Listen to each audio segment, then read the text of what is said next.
asubuhi. Comme David le disait, Kama vile Daudi alikuwa anaisema, et je suis dans la joie quand on me dit allons dans la maison de l'Éternel. niko ndani ya furaha wanaponiambia niende mnyumba ya milele. Car c'est ici où nous venons apprendre. Sababu ni hapa tunakuja funda. Je vous prierai de vous tenir debout Nitamilomba kusimama bwima pour honorer la lecture de la parole de Dieu. kwa kuheshimisha usomi wa neno la Mungu. Vous savez, la parole c'est notre drapeau. Unajua neno inakuwa bendera yetu. C'est pourquoi à chaque fois que nous la lisons, nous sommes censés nous tenir debout. Na ndio maana wakati tunaisoma tunashurutishwa kusimama bwima. Nous prenons Apocalypse chapitre 5, Tunabeba Ufunuo sura ya 5 du 1er jusqu'au 14e verset. mstari mpaka 14. Puis j'ai vu dans la main droite de celui qui était assis sur le trône un livre écrit en dedans et en dehors, scellé de 7 sceaux. J'ai vu un ange puissant qui criait d'une voix forte: qui est digne d'ouvrir les livres et d'en rompre les sceaux? Et personne dans le ciel, ni sur la terre, ni sous la terre, ne put ouvrir les livres ni les regarder. Et je pleurais beaucoup de ce que personne ne fut trouvé digne d'ouvrir les livres ni de les regarder. Et l'un des vieillards me dit: ne pleure point, voici les lions de la tribu de Juda, les rejetons de David a vaincu pour ouvrir les livres et ses 7 sceaux. Et j'ai vu au milieu du trône et des 4 êtres vivants et au milieu des vieillards un agneau qui était là comme immolé. Il avait 7 cornes et 7 huées qui sont les 7 esprits de Dieu envoyés par toute la terre. Il vint et il prit les livres de la main droite de celui qui était assis sur le trône. Quand il y prit les livres, les 4 êtres vivants et les 24 vieillards se prosternèrent devant l'agneau, tenant chacun une harpe et des coupes d'or remplies de parfums qui sont les prières des saints. Et il chantait un cantique nouveau en disant: tu es digne de prendre les livres et d'en ouvrir les sceaux, car tu as été immolé et tu as racheté pour Dieu par ton sang des hommes de toutes tribus, de toutes langues, de tout peuple et de toute nation. Tu as fait d'eux un royaume et des sacrificateurs pour notre Dieu, et ils régneront sur la terre. J'ai regardé et j'entendis la voix de beaucoup d'anges autour du trône et des êtres vivants et des vieillards. Et leur nombre était des myriades et des milliers. Ils disaient d'une voix forte: l'agneau qui a été immolé est digne de recevoir la puissance, la richesse, la sagesse, la force, l'honneur, la gloire et la louange. Et toutes les créatures qui sont dans les ciels, sur la terre, sous la terre, sur la mer, et tout ce qui s'y trouve, je les entendis qui disaient à celui qui est assis sur le trône et à l'agneau: soit la louange, l'honneur, la gloire et la force au siècle des siècles. Et les 4 êtres vivants disaient: Amen. En même temps, toujours Apocalypse, prenons chapitre 10, du 1er jusqu'au 7e verset. Vile vile tusome katika Ufunuo sura ya 10 tuanzie mstari ya kwanza mpaka ya 7. J'ai vu un autre ange puissant qui descendait du ciel, enveloppé d'une nuée. Au-dessus de sa tête était l'arc-en-ciel et son visage était comme le soleil. Et ses pieds comme des colonnes de feu. Il tenait dans sa main un petit livre ouvert. Il posa son pied droit sur la mer et son pied gauche sur la terre. Et il cria d'une voix forte comme rugit un lion. Quand il cria, les 7 tonnerres firent entendre leur voix. Et quand les 7 tonnerres eurent fait entendre leur voix, j'allais écrire, et j'entendis du ciel une voix qui disait: celle-ci qu'on dit les 7 tonnerres, ne l'écris pas. Et l'ange que je voyais debout sur la mer et sur la terre leva sa main droite vers le ciel. Et jura par celui qui vit au siècle des siècles, qui a créé le ciel et les choses qui y sont, la terre et les choses qui y sont, la mer et les choses qui y sont, et qu'il n'y aurait plus de temps, mais qu'au jour de la voix du 7e ange, quand il sonnerait de la trompette, le mystère de Dieu s'accomplirait comme il l'a annoncé à ses serviteurs, les prophètes. Que le Seigneur ajoute la bénédiction à la lecture de sa parole. Bwana ongeze baraka kwa usomi wa neno lake.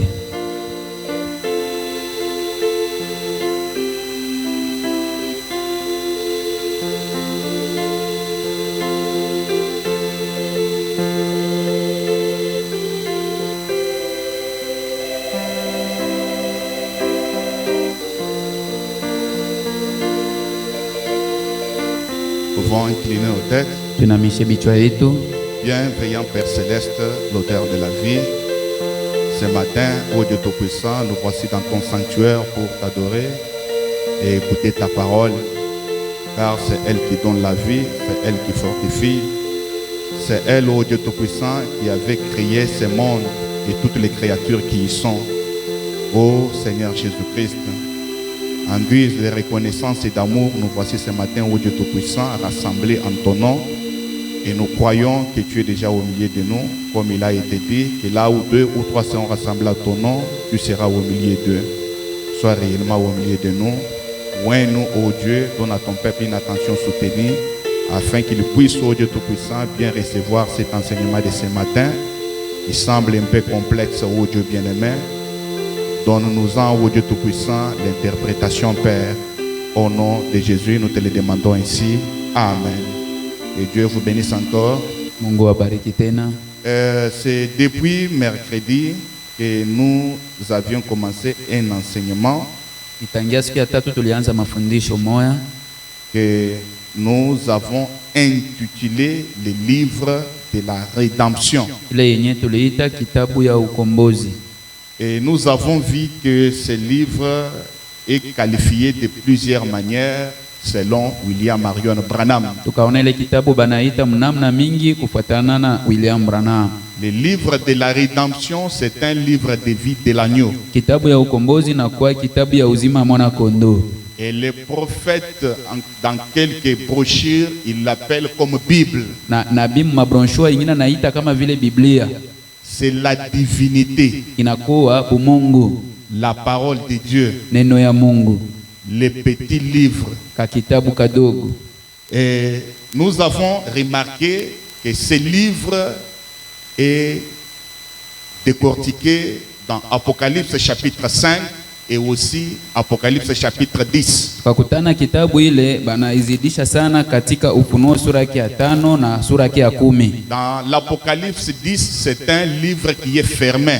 Ufunuo 10 inakuwa kitabu fungiwa. Tandis que dans l'Apocalypse 10, ce livre est ouvert. Ijapokuwa mu Ufunuo 10 ile kitabu inafunuliwa. C'est un livre écrit en dedans et en dehors. Ni kitabu inaandikiwa ndani na nje.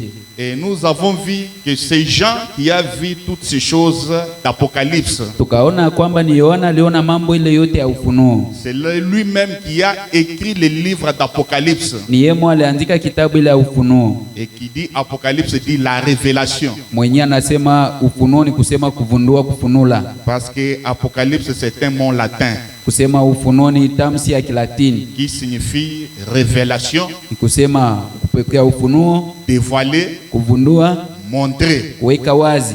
Alors, nous avons vu que Jean avait été escorté jusque dans l'île de Patmos.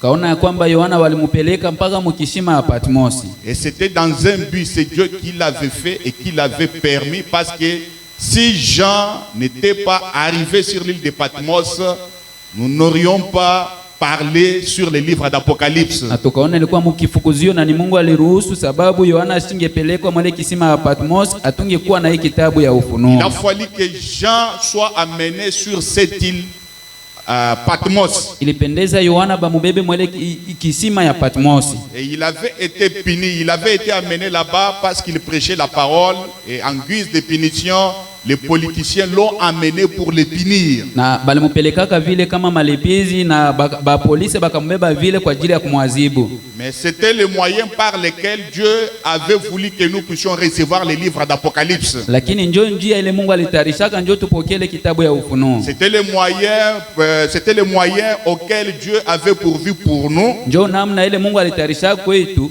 pour nous donner plutôt les livres d'Apocalypse. kwa kutupatia kitabu ile ya Ufunuo. Alors, Jean a vu des différents symboles. Yohana kaona maalama ya kuachana. Depuis le premier chapitre d'Apocalypse jusqu'à l'Apocalypse 22. Kuanzia mstari yake ya kwanza mpaka ku Ufunuo 22. Jean a vu beaucoup de choses. Yohana aliona mambo mingi. Mais qu'il ne comprenait pas. Yesu kwa anaelewa. C'était juste des symboles. Ilikuwa tu mifano. C'est pourquoi Frère Branham appelle le livre d'Apocalypse, il dit c'est un livre des symboles. Ndio maana ndugu Branham anasema kitabu ya Ufunuo na kwa kitabu ya fumbo. Jean a vu ce qui arriverait de ce moment-là jusqu'à la venue de Jésus. Yohana alionaka mambo itafika tangia siku mpaka wakati ya ujio ya Yesu. Comme s'il avait été physiquement présent, qu'il a vu tout cela arriver. Ni kusema kama vile alikuwa kimwili alipoona ile mambo yote nafika. Mais attention, cela ne veut pas dire que Jean existe jusqu'à aujourd'hui physiquement. Angalisho ile ina kusema aseme Yohana anaishi mpaka leo kimwili mpaka leo. Donc ces choses, il les a vues, c'était en esprit. Mambo ile alionaka ilikuwa katika roho. Parce que vous savez, une doctrine fut fondée même à l'époque de Jésus. Mafundisho kaanzishwa hata wakati ya Yesu. Parce que une question avait été posée à Jésus au sujet de Jean. Swali moja bakamuuliza wao kuhusu Yohana. Qui était chaque fois sur son sein. Mwenye alikuwa wakati wote kilari yake. Et la question était comme ceci. Swali ilikuwa ya namna hivi. Qu'arriverait à cet homme? Itafikia nini umutu? Qui est chaque fois couché sur ton sein. Mwenye wakati wote analala mkilari yako. La Bible dit. Biblia inasema. Jésus se retourna et dit. Yesu akageuka na kusema. S'il demeure jusqu'à ce que je vienne. Kama nadumu mpaka nikuye. Qu'est importe? Haijalisi kitu. Voyez? Unaona? Alors la doctrine a surgi. Mafundisho katokea. Et c'était une doctrine selon laquelle. Ilikuwa mafundisho inasema. Que Jean devait vivre physiquement jusqu'à la seconde venue de Jésus. Yohana alipashwa ishi kimwili mpaka kwa ujio ya pili ya Yesu. Cependant, ce n'était pas ce que Jésus avait dit. Ijapokuwa ile Yesu alisemaka. Mais Jésus a dit s'il demeure. Yesu akasema kama nadumu. Jusqu'à ce que je vienne. Mpaka mimi nikuye. Jésus n'a pas dit il va demeurer jusqu'à ce que je vienne. Yesu asikusema atadumu mpaka yeye akuye. Il a dit s'il demeure jusqu'à ce que je vienne. Kama nadumu mpaka mimi nikuye. Qu'importe. Haijalisi. Alors nous avons vu que Jean est mort d'une mort naturelle. Tukaona Yohana alikufa na kifo ya kawaida. Jean n'est pas mort comme Pierre. Yohana asikukufa kama Petro. Ou comme les autres qui étaient morts martyrs. Wala kama bengine balikufa kwa kuteswa. Mais lui est mort de la vieillesse. Yeye alikufa na uzee. Il est mort à l'âge si c'est de 90 ans et quelques. Alikufa karibuni kwa ile miaka. Voyez? Mnaona? Alors, c'est depuis mercredi que nous sommes en train de parler sur le premier verset d'Apocalypse chapitre 5. Nitangia siku ya tatu kwa semezia juu ya mshairi ya kwanza ya Ufunuo 5. Parce que l'Apocalypse 5 contient 14 versets. Ufunuo 5 iko na hiyo mistari 15. Mais nous avons d'abord choisi son premier verset. Tukabeba melele mstari yake ya kwanza. Écoutez ce premier verset. Sikia hiyo versi yake ya kwanza. Jean dit. Yohana anasema. Ici c'est Jean. Hapa ni Yohana. Puis parce que après être enlevé, c'était en esprit. Il dit puis j'ai vu dans la main droite de celui qui était assis sur le trône un livre écrit en dedans et en dehors et scellé de sept sceaux. Kisha nikaona kumkono ya kuume ya ule mwalikuwa anaikala kuenzi akikuwa na kile kitabu kidogo kifunuliwa na kitiwa muhuri ndani na nje. C'est ça que Jean a vu dans l'Apocalypse chapitre 5. Ndio kile Yohana aliona mu Ufunuo sura ya 5. Tandis que dans l'Apocalypse chapitre 4, ijapokuwa mu Ufunuo sura ya 4, Jean a vu quelqu'un Yohana kaona mtu assis sur un trône anaikalia enzi mais environné de l'arc-en-ciel. Anazungurukwa na upinde wa mvula. Donc là c'est autre chose. Pale ni mambo ingine. Et arrivé au chapitre 5, Jean voit quelqu'un avec un livre dans sa main droite écrit en dedans et en dehors et scellé de sept sceaux. Akiwa na kitabu mkono yake ya kuume ikitiwa muhuri nje na ndani. Voyez? Unaona? Alors celui qui était assis sur le trône n'était pas n'importe qui. Mwenye alikuwa anaikala kuenzi haikuwa izuru nani. Celui qui avait le livre dans sa main droite, Mwalikuwa na kitabu mumukono ya kuume, écrit en dedans et en dehors et scellé de 7 sceaux, ikiandikwa ndani na nje na kitoa muhuri 7. n'était pas un homme ordinaire. Hakukuwa mtu wa kawaida. C'était Dieu Tout-Puissant, Alikuwa Mungu mweza yote, Dieu le Père, Mungu Baba, le propriétaire originel du titre de propriété incontestable. ule mwenye ile mukanda yenye haiwezi kupingiwa. C'est celui que Jean a vu avec le livre de la rédemption dans sa main droite. Ndio ule mwe Yohana aliona na kitabu ya ukombozi mkono wake ya kuume. Mais ce livre Ile kitabu n'a pas existé au moment où Jean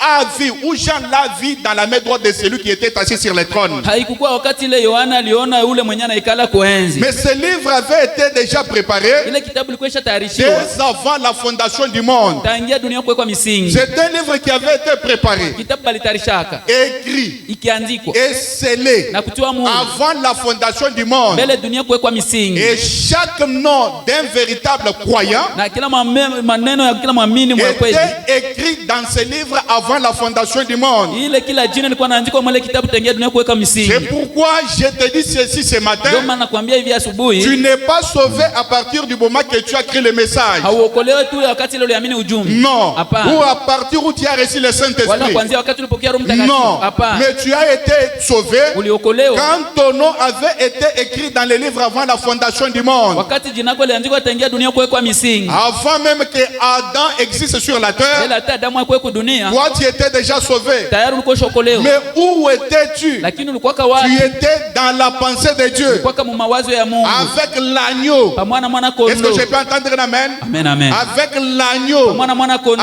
avec le Seigneur Jésus-Christ. Na Bwana Yesu Kristo. C'est là où nous étions dans la pensée de Dieu. Ndio pale tulikuwa mawazo ya Mungu. Voyez, Unaona? prenons le premier saut. Wewe mzuri wa kwanza. Point 33, le prophète dit ceci. 3:3 nabii anasema hivi. Il dit, Anasema, vous voyez, mnaona en fait, mzuri. le livre a été préparé Kitabu litayarishwaka et écrit avant la fondation du monde. na kuandikiwa tangia dunia kuwekwa misingi. En réalité, Kwa kweli kweli, ce livre-ci, kitabu hiki, la Bible, Biblia, a été écrit avant la fondation du monde. iliandikiwa tangia dunia kuwekwa misingi. C'est là que je vous ai dit Ndio pale niwaambia que le livre de la rédemption, d'un sens, c'est aussi la Bible. kitabu ya ukombozi mungambo ingine ni Biblia. Oui. Ndio. Alors le prophète dit, Nabii anasema et Christ, comme il est l'agneau, Kristo vile ni mwana kondoo a été immolé avant la fondation du monde. kachinjwa mbele dunia kuwekwa misingi. Et les membres de son épouse, leurs noms ont été inscrits dans le livre de vie de l'agneau. Wanamemba wa bibi harusi yake majina yao yaliandikiwa mwa ile kitabu ya uzima mwana kondoo Avant la fondation du monde. mbele dunia kuwekwa misingi. Et comme le nom a été déjà inscrit dans le livre de vie de l'agneau, Vile majina kwa shandikiwa mwa ile kitabu ya uzima mwana kondoo, personne n'a droit de l'effacer. hakuna mweko na haki ya kuivuta. Même Dieu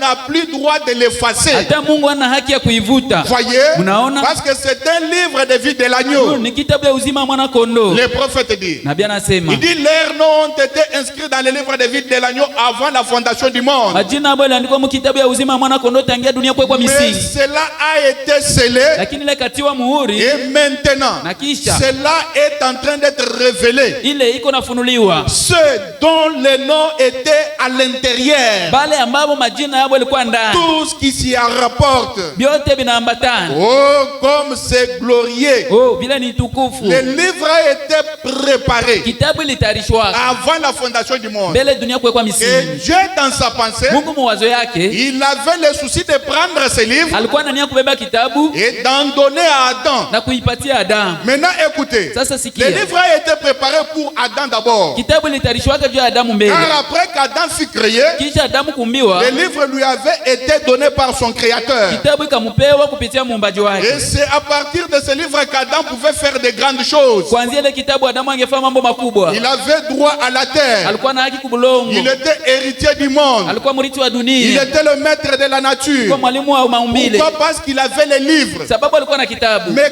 quand Adam l'avait, Adamu alipokuwa nayo, le livre était fermé, kitabu ilikuwa nafungiwa, était scellé. ilikuwa tiwa muhuri. Mais Adam a fait des exploits avec les livres fermés. Adamu akafanya maajabu na kitabu ya kufungiwa. Est-ce que je peux entendre un amen? Amen, amen. Adam avait la suprématie sur toutes les créatures. Adamu alikuwa na utawala kumaumbe yote. Il était le maître de la nature. Alikuwa mkubwa wa maumbile. Il pouvait calmer le vent. Angenyamazisha upepo. Adam pouvait déplacer les montagnes. Adamu angehamisha milima. Adam pouvait donner les noms aux animaux. Adamu angeleta majina kumanyama. Il avait droit à la terre. Alikuwa na haki kubulono. Il était héritier du monde. Alikuwa murithi wa dunia. Écoutez ce que le prophète dit. Sikia kile nabii anasema. Dans Apocalypse chapitre 5. Ufunuo sura ya 5. Deuxième partie. Sehemu ya pili. Point 93, le prophète dit. Kwa ile nukta nabii anasema. Qu'avions-nous au commencement? Tulikuwa na nini kumbele? La vie éternelle. Uzima wa milele. C'est ce que nous avions au commencement. Bila tulikuwa navyo kumbele. Quand Adam avait les livres, wakati Adamu alikuwa na kitabu, nous avions la vie éternelle. Tulikuwa na uzima wa milele. Et nous étions héritiers du monde. Na tulikuwa warithi wa dunia. C'est-à-dire Dieu s'était approprié du ciel. Kusema Mungu akajipatia mbingu. Mais il avait donné le monde à l'homme. Lakini dunia kaipatia mtu. C'est l'homme qui dirigeait le monde. Mtu alikuwa anaongoza dunia. Ce n'était pas Dieu qui dirigeait le monde. Haikuwa Mungu aliongoza dunia. C'est pourquoi Dieu, son travail était toujours de descendre chaque soirée. Kazi yake ilikuwa kushuka kila magharibi. Sous un arbre. Chini ya mti. Et communier avec Adam et Ève. Na kushiriki na Adamu na. Frère Branham a dit il descendait sous forme du logos. Ndugu Branham anasema alikuwa anashuka kama logos. Il descendait sous forme de la colonne de feu. Alikuwa anashuka kama nguzo ya moto. Et communier avec son homme. Kushiriki na mtu wake. Voyez? Unaona? Et en ce temps-là, na mwa ile wakati Adam était parfait. Adamu alikuwa kamilifu. Ève était parfaite. Eva alikuwa kamilifu. Ève était la créature la plus belle de toutes les créatures. Alikuwa biumbe ya mrembo mu biumbe yote. Voyez? Unaona? Nous avions la vie. Tulikuwa na uzima. Nous ne devions jamais mourir. Kama hatungekufaka. Avant le péché. Mbele ya dhambi. Nous ne devions jamais être malades. Kama hatungegonjwaka. Nous ne devions jamais vieillir. Kama hatungezeeka. Nous n'avions jamais de soucis. Kama hatukuwa na shauku. Il n'y avait pas de funérailles. Hakukuwa bilio. Pas de tombes. Hakuna makaburi. Pas de mal. Hakuna babaya. Pas de mort. Hakuna kufa. Pas de cheveux gris. Hakuna nywele ya mweupe. Parce que quand vous voyez les cheveux commencent à devenir gris, sababu wakati unaona manywele yanaanza kuwa ya mweupe, comprenez que c'est un signe de la mort. elewa tayari alama ya kifo. Alors le prophète dit, nabii anasema, pas de dos voûtés. Hakuna migongo ya kunjama. Voyez? Unaona? Pas de deuil. Hakuna bilio. Pas de pleurs. Hakuna kulia. Ah, écoutez. Sikia. Même si vous mettez les spare black dans vos cheveux, atona waka kufahamu mweusi nywele, ils sont déjà gris. Visha kwa mweupe. C'est un signe de la mort. Ni alama ya kifo tu. La mort ne va pas vous craindre parce que vous allez mettre les produits pour que les cheveux soient noirs. Non. Kifo haitakuogopa sasa juu unatia vile vya kuleta nywele kwa mweusi.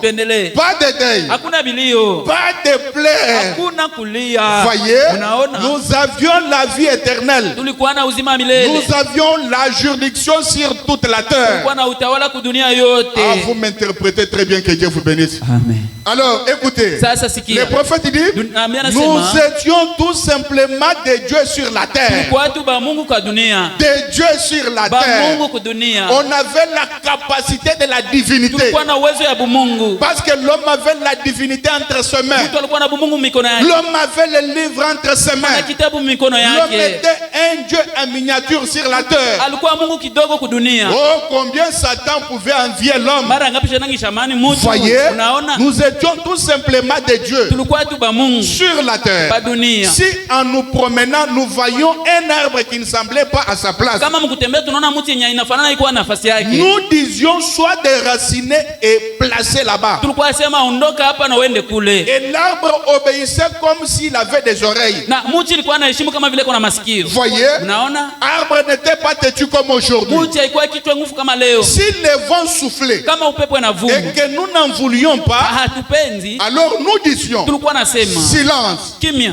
tais-toi. nyamanza. Et il obéissait na ilikuwa na heshima comme s'il avait des oreilles. kama vile ilikuwa na masikio. Oh, qu'est-il venu faire? Oh, ilikuwa fanya nini? Nous ramener tout cela. Kuturudishia vile vyote. Parce que quand Adam a perdu le livre, sababu Adamu alipopoteza kitabu, on a vu que toutes les créatures tukaona biumbe yote étaient irrespectueux devant Adam. kwa kosa heshima mbele ya Adamu. Le lion qui pouvait être caressé par Adam était devenu très méchant. ikakuwa mkali sana. Voyez? Unaona? Et Adam devait avoir peur de ces lions-là. Adamu angeogopa sa ile simba. Maintenant, qu'est-il venu faire? Qu'est-ce que le Rédempteur est venu venu faire? Sasa mkombozi alikuwa afanya nini? Branham dit, Branham asema nous ramener tout cela. kuturudishia bila vyote. Nous ramener où? Kuturudisha wapi? À l'Éden. Kwa Edeni. Nous ramener où? Kuturudisha wapi? Nous ramener à faire quoi? Kuturudisha na nini? À avoir les droits Kukuwa na haki sur toutes les créatures. maviumbe yote. Aujourd'hui, Leo l'homme a le pouvoir mtu kwa mamlaka parce qu'il a le livre de la vie, sababu iko na kitabu ya le uzima, livre de la rédemption. kitabu ya bukombozi. Et Dieu nous a ramené à ce qu'était Adam. Mungu akaturudisha kwa ile Adamu alikuwaka. Il suffit juste d'appliquer la foi, Inaomba utimize tu imani. parce que Jésus a dit, Yesu alisema si tu dis à cette montagne kama unasema na yeye et mlima que tu ne doutes pas en ton cœur, na haushakie mroho yako, ôte-toi de là wewe ondoka et hapa jette-toi dans la mer. ujitupe mbaya. Il voulait nous dire Alipenda tuamini que vous devez être comme Adam avant le péché. unapaswa kuwa kama Adamu mbele ya Parce que dhambi. c'est ce qu'Adam faisait avant le péché. Ndio vile Adamu alifanya mbele ya dhambi. Il déplaçait les montagnes. Alikuwa anaondosha milima Et il nous a ramené tout cela. akaturudishia vile vyote. Et Branham a dit, oh là Kama là, anasema oh la la, avoir de nouveau cela. kukua kwa upya na vile. Mais écoutez, Lakini sikia, lorsque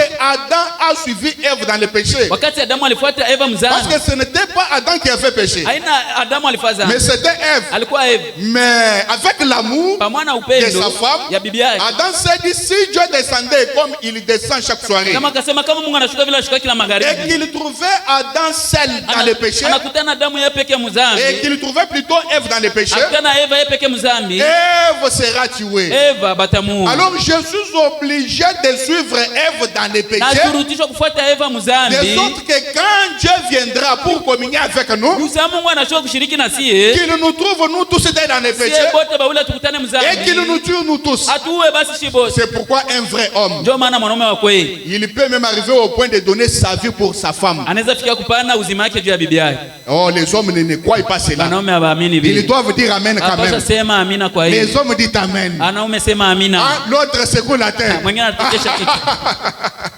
Voyez? Unaona? Donc, il doit avoir cet amour-là, Hapaswa kuwa na ile de upendo. donner sa vie pour sa femme. Patia uzima wake kwa bibi yake. Ce n'est pas un voleur rentre dans ta maison. Hapana bibi Toi, yake. tu te caches, tu laisses ta femme. Unajifichika unaacha Toi, bibi va yako. ouvrir la porte. Ah, wende fungula Non, mlango. non. Hapana. Là, tu n'aimes pas ta Bala femme. upende bibi Toi, yako. lève-toi, va Wewe ouvrir la simama, wende porte. fungula mlango.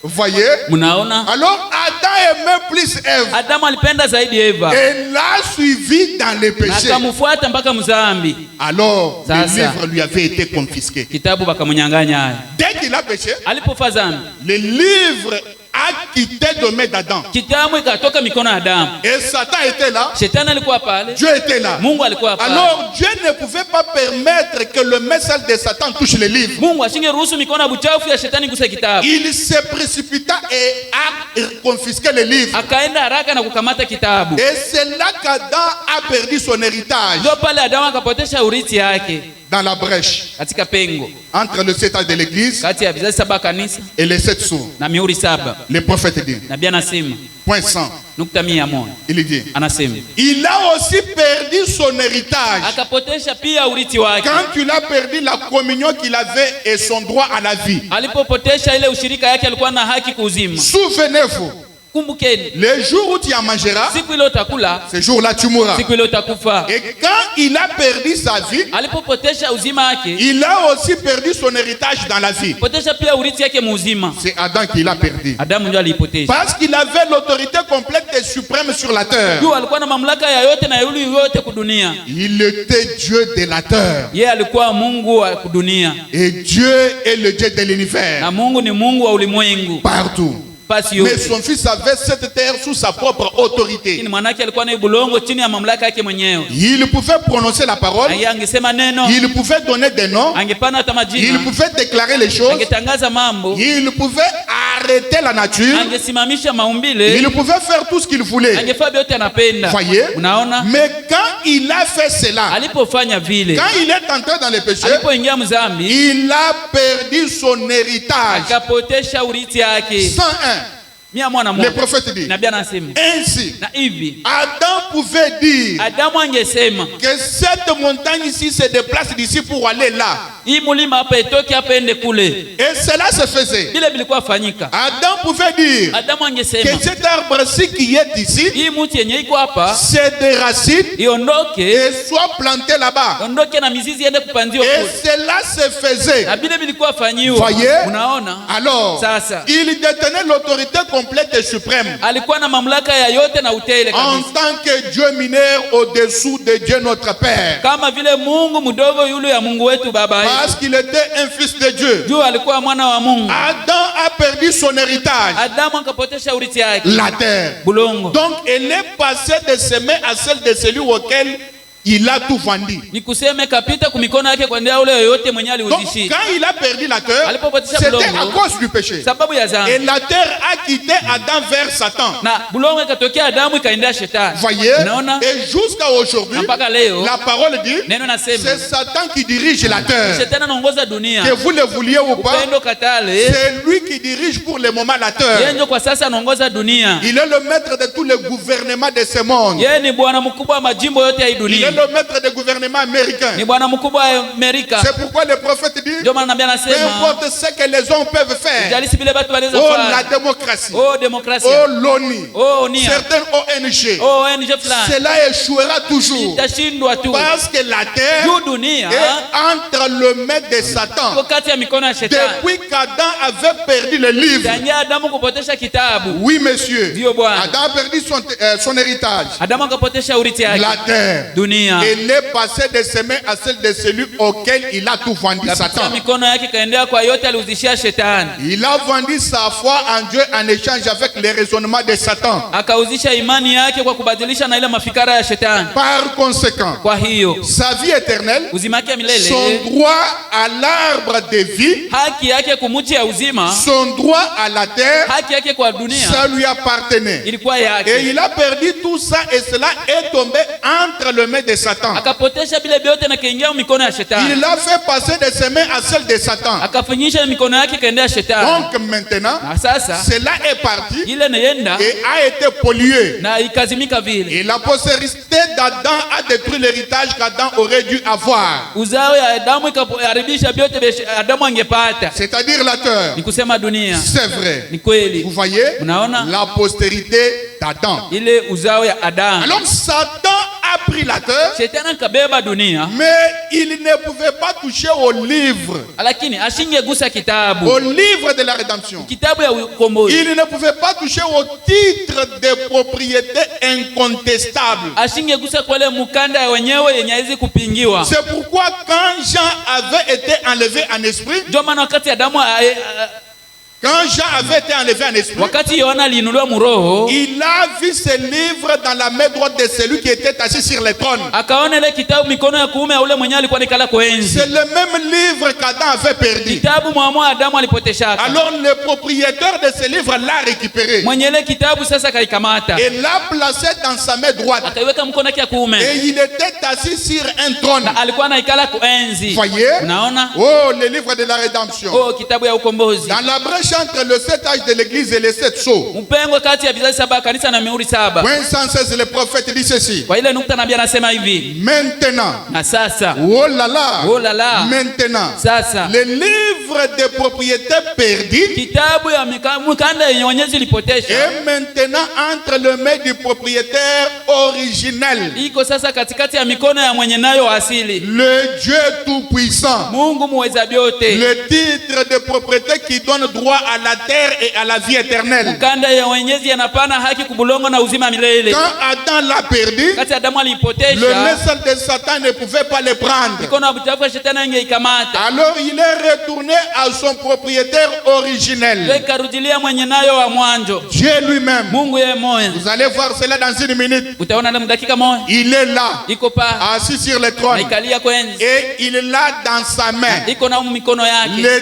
titre de propriété. Mukanda ya wenyeji. Oh. Oh. Avec ça, je me sens religieux. Na inajisikia wa kidini. Mes amis. Marafiki. Le titre de propriété qui donne droit à la vie éternelle. Mukanda ya wenyeji naleta haki kuzima milele. Le titre de propriété incontestable qui donne droit à la vie éternelle. Mukanda ya wenyeji yenyezi upingiwa inaleta haki kuzima milele. Quand Adam l'a perdu en choisissant la sagesse au lieu de la foi, Wakati Adamu aliipotesha kwa kuchagula ile hekima kuliko imani. il est retourné dans les mains du propriétaire Créateur, le Dieu Tout-Puissant. ikarudia mu mikono ya mwenye nao Mungu mweza vyote. Frère Branham dit comme c'est glorieux. Ndugu Branham anasema vile ni tukufu. Maintenant, Sasa Jean vend le livre dans la main droite de celui qui était assis sur le trône. Yohana anaona kitabu mkono ya kume ya ule mwenye alikuwa anakala kwa enzi. Et il a décrit comment était le livre. Na kaonesha vile kitabu ilikuwa. Jean a vu le livre. Yohana aliona tu kitabu. Il a vu que le livre était écrit en dedans et en dehors et scellé de 7 sceaux. Akaona kitabu inaandikiwa ndani na nje na natiwa mihuri 7. Voyez? Unaona? Et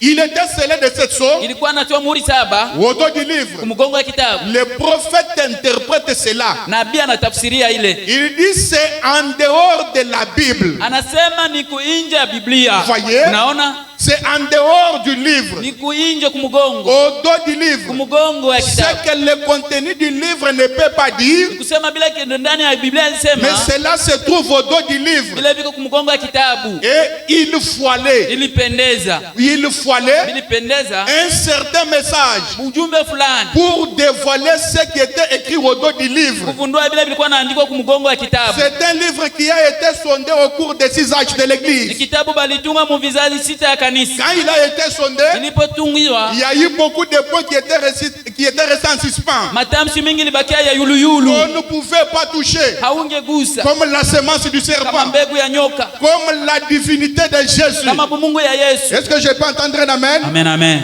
Ainsi que d'autres mystères. Pia na masiri ingine. Voyez? Unaona? C'est là où que le prophète dit dans les sceaux. Ndio pale nabii anasema muhuri. Que écoutez Luther. Sikia Luther. Lui-même qui s'était révolté contre le catholicisme. Yeye mwa alitomboka zidi ya Wakatolika. Dieu l'avait utilisé. Mungu alimtumikisha. Il était un des grands réformateurs. Alikuwa moyo wa bageuzi bakubwa. Il appréciait la justification par la foi. Alihubiri kuhesabiwa haki kupitia Mais imani. Luther arrive à baptiser les gens au nom du Père et du Fils et du Saint-Esprit. Luther anafikia kubatiza watu mjina la Baba, Mwana na Roho Mtakatifu. Luther n'avait pas compris la divinité de Jésus. Luther sikuelewa ile Mungu ya Yesu. Et pourtant il était un des grands réformateurs. Ijapokuwa alikuwa moyo wa bageuzi bakubwa. Luther ne savait même pas qui est un juif. Luther asikujua hata Myahudi ni nani. Voyez? Unaona? Il les a appelés les antichrists. Aliwaita wapinga Kristo. Voyez? Unaona? Et pourtant les juifs ne sont pas antichrists. Ijapokuwa Wayahudi wana wapinga Kristo. Donc c'est pour vous montrer que ce livre Kubaonesha ile kitabu a été lu par plusieurs au cours des 6 âges de l'église. ilisomewa na bamingi mwele vizazi 6 ya Mais kanisa. le livre était toujours incompris par certains. Kitabu ilikuwa haieleweki tu na bengine. Ils ont laissé beaucoup de points. Bakaacha manukta mingi. Ces points étaient restés en suspense. Manukta ikabakia Ils yuluyulu. ne pouvaient pas comprendre cela. Habangeelewa ile. Il fallait un ministère de Christ Ilipendeza huduma mwa Kristo réincarné dans un homme inazamishwa ndani ya pour mtu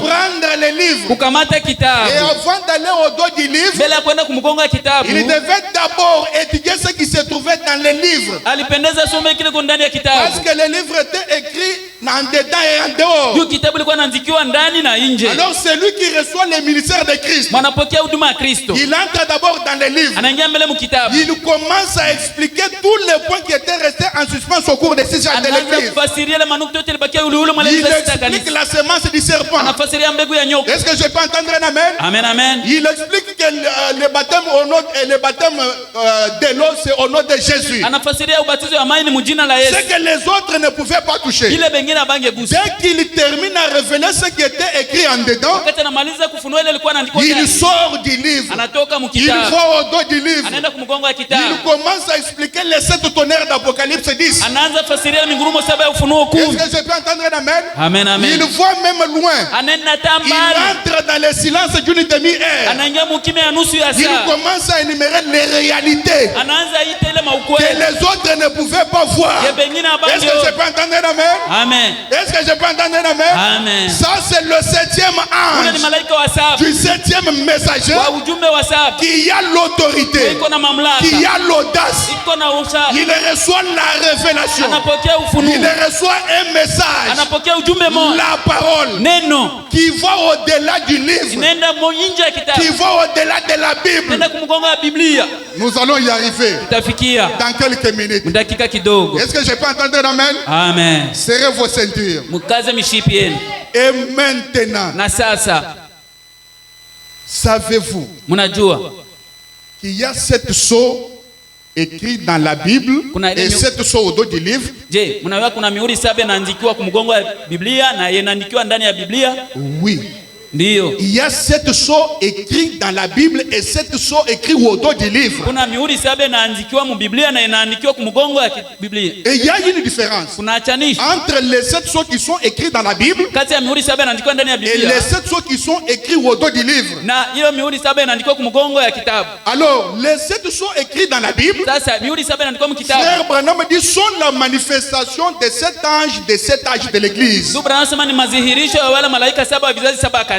Je répète, Narudili. le prophète dit, Nabii anasema les 7 sceaux qui sont écrits dans la Bible mihuri 7 inaandikiwa mu Biblia ne sont pas comme ceux qui sont écrits au dos du livre. haiko kama ile inaandikiwa ku mgongo ya Biblia. Les 7 sceaux qui sont écrits dans la Bible Hiyo mihuri 7 inaandikiwa mu sont Biblia la ni manifestation mazihirisho des 7 anges ya malaika ou 7 des 7 messagers yale wajumbe des 7 7 âges de l'église. wa vizazi 7 ya Est-ce que je kanisa. peux entendre un amen? Amen. C'est la manifestation Mazihirisho du premier messager, mjumbe wa kwanza du deuxième messager, ya mjumbe wa pili jusqu'au 7e messager mpaka mjumbe wa 7 des 7 âges de l'église. wa vizazi 7 ya kanisa. J'ai lu Frère Branham. Namsoma ndugu Branham. Dans messieurs, Bwana, est-ce le signe du temps de la fin? je ni alama ya wakati ya mwisho? C'est une question posée. Ulizo bali muuliza. Point 239. Nukta yake 233 Le na prophète kenda. dit. Nabii anasema, Eh bien, na mzuri. nous entrons maintenant dans la matière profonde. Tunaenda mashina ya ndani Là, sasa. il faut nager. Pale ni kuogelea. Sinon, on va se noyer. Kama ina vile unazama. Branham dit. Branham anasema, Et vous vous souvenez lorsque cela a été dit, na mtakumbuka wakati ile lisemeo. ceci va s'imbriquer parfaitement avec ces 7 sceaux Hii itambatana kabisa kikamilifu na hii mihuri 7. dont nous allons venir Pale parler. tutasemezea. Écoutez maintenant. Sikia sasa. Les 7 sceaux dont nous allons essayer de parler Mihuri 7 tutapima kusemea sont les 7 sceaux écrits. ni mihuri 7 yenye kuandikiwa. Et ces 7 sceaux, Na ni ile mihuri comme 7 vous le savez, kama vile mnajua sont simplement la manifestation de 7 anges des 7 âges de l'église. inakuwa tu dhihirisho ya wale wa malaika 7 wa vizazi 7 ya kanisa. Branham ajoute. Branham anaongeza, Il dit, mais il y a 7 autres sceaux qui sont au dos du livre. lakini kuna ingine mihuri 7 iko kumgongo ya Parce que kitabu. les gens nous parlent toujours des sceaux qui sont écrits au dos du livre. Pourtant, il y a aussi d'autres 7 sceaux qui sont écrits dans la Bible ou dans les livres. Juu batu banatuambia mihuri 7 inaandikwa tu kumgongo ya kitabu, japo kuna ingine mihuri 7 inaandikwa ndani Il ya dit, kitabu. mais il y a 7 autres sceaux Lakini kuna ingine mihuri qui 7 sont au dos du livre. iko kumgongo ya Et kitabu c'est en dehors de la Bible. na iko nje ya Biblia. Branham dit, Branham anasema, remarquez, tazameni, nous allons y arriver dans un moment. tutafikia hako mwakati kidogo. Est-ce qu'on peut évoluer? Tunaweza endelea. Donc il y a une différence Kusema kuna chani entre les 7 sceaux écrits dans la Bible kati ya mihuri 7 inaandikwa mu et Biblia les 7 sceaux écrits au dos du livre. na mihuri 7 inaandikwa kumgongo ya kitabu. Écoutez maintenant. Fuata Il sasa. parle maintenant de 7 sceaux écrits au dos du livre. Nasemezea mihuri 7 inaandikiwa kumgongo ya kitabu. Dans Monsieur, est-ce le signe de la fin? Kitabu Bwana, je ni alama ya wakati ya mwisho? Point 239. Kwa hiyo nukta 200 Le prophète dit, eh bien. Nabii anasema mzuri. Vous vous souvenez lorsque cela a été dit? Mtakumbuka wakati ile lisemewa, Non, ça j'ai déjà lu. Ça j'ai déjà lu. Je crois que j'ai déjà lu ça. Oh oui, c'est déjà lu. Alors le prophète dit, nabii anasema les 7 sceaux qui sont écrits au dos du livre, mihuri 7 inaandikwa kumgongo ya kitabu. il n'y a que le message Kuna kwa tu ni mjumbe du 7e ange ya malaika wa 7 qui va les ouvrir. mwenye ataizifunua. Il n'y a que le message du 7e ange Mpaka mjumbe wa malaika wa 7 qui doit les ouvrir. ndio atazifungua.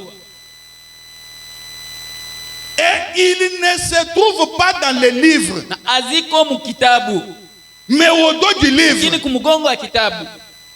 C'est pourquoi, Ndio maana nulle part dans la Bible, kuna nafasi mu Biblia vous ne trouverez jamais la révélation prophétique de cette tonnerre d'Apocalypse 10. utaona ufunuo ya kinabii ile Vous ne ufunuo verrez kuu. jamais Hautaona kama la révélation prophétique ile ufunuo wa de kinabii cette tonnerre d'Apocalypse 10. ya ile mingurumo 7 ya ufunuo 10. Vous allez lire toute la Bible, vous n'allez pas trouver. Soma Biblia yote hautapata.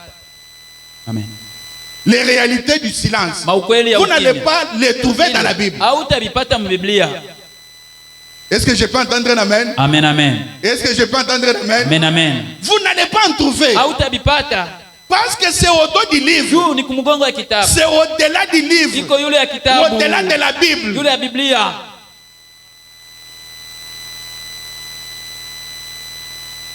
Et lorsque la chose est scellée, wakati jambo natiwa muhuri, Branham dit, c'est-à-dire l'œuvre est achevée. Branham anasema ni kusema kazi inamalizika.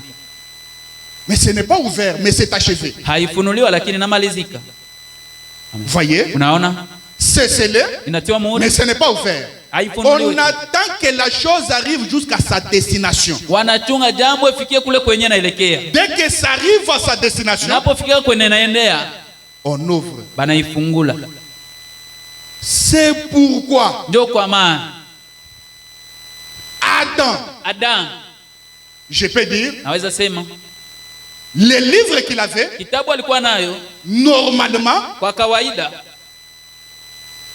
c'est un livre qui devait se retrouver au dernier âge de l'église Ni kitabu- où nous vivons avec vous. kitabu ile ilipaswa jikutana C'est ça kumwisho sa wa- destination. ndio kwenye naendea.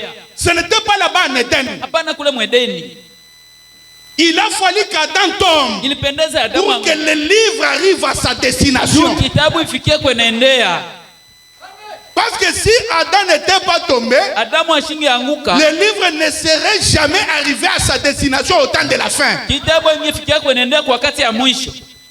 Voyez? Naona. Il fallait qu'il tombe. Pendeza anguke. Que Dieu récupère le livre Mungu akamata kitabu, et qu'il attende le dernier âge de l'église. achunge kizazi ya mwisho ya Qu'il kanisa, attende l'arrivée de Branham. achunge kufika Branham. Parce que le livre a été donné à Frère Branham. Kitabu balipatia ndugu Branham Quand il y a eu la déflagration, il y a wakati eu une explosion. kulipuka, Il a été enlevé. kainuliwa. Quand il a été enlevé, Kainuliwa. oh, je suis étonné. J'ai écouté dire un prédicateur, un pasteur du message. Nishangaa sikia Il dit pastor wa huduma que anasema, Branham n'avait jamais vu la nuée. Branham Or, Branham était même dans la nuée. japo Branham yeye anaingia muwingu. Ça, c'est quelle ignorance. Kukosea akili Quelle gani? ignorance. Kukosea akili. Branham avait la nuée et était même dans la nuée. Branham aliona wingu na kaingia hata muwingu. Voyez? Unaona? C'est là qu'il a reçu le mystère des choses cachées, Ndio pale alipata des choses mystérieuses. siri ya mambo yalikuwa afichiwa ile ya Et siri. il descend, il nous prêche le mariage et le divorce. Anashuka na tuhubiria ile ndoa na Des kuvuta choses qu'il ne ndoa. pouvait pas nous prêcher avant la montée Mambo ou haya avant qu'il soit enlevé. Mbele ya inuliwe. Voyez? Unaona? Est-ce que je peux entendre un amen? Amen, amen. Oh, Branham n'a jamais vu la Oh, nuée. Branham ashikonaka wingu. Branham l'a vu. Branham aliona. Branham était dans les nuées. Akaingia muwingu. Branham a avalé la Akameza nuée na et est wingu. descendu sur la terre. Ikashuka kudunia.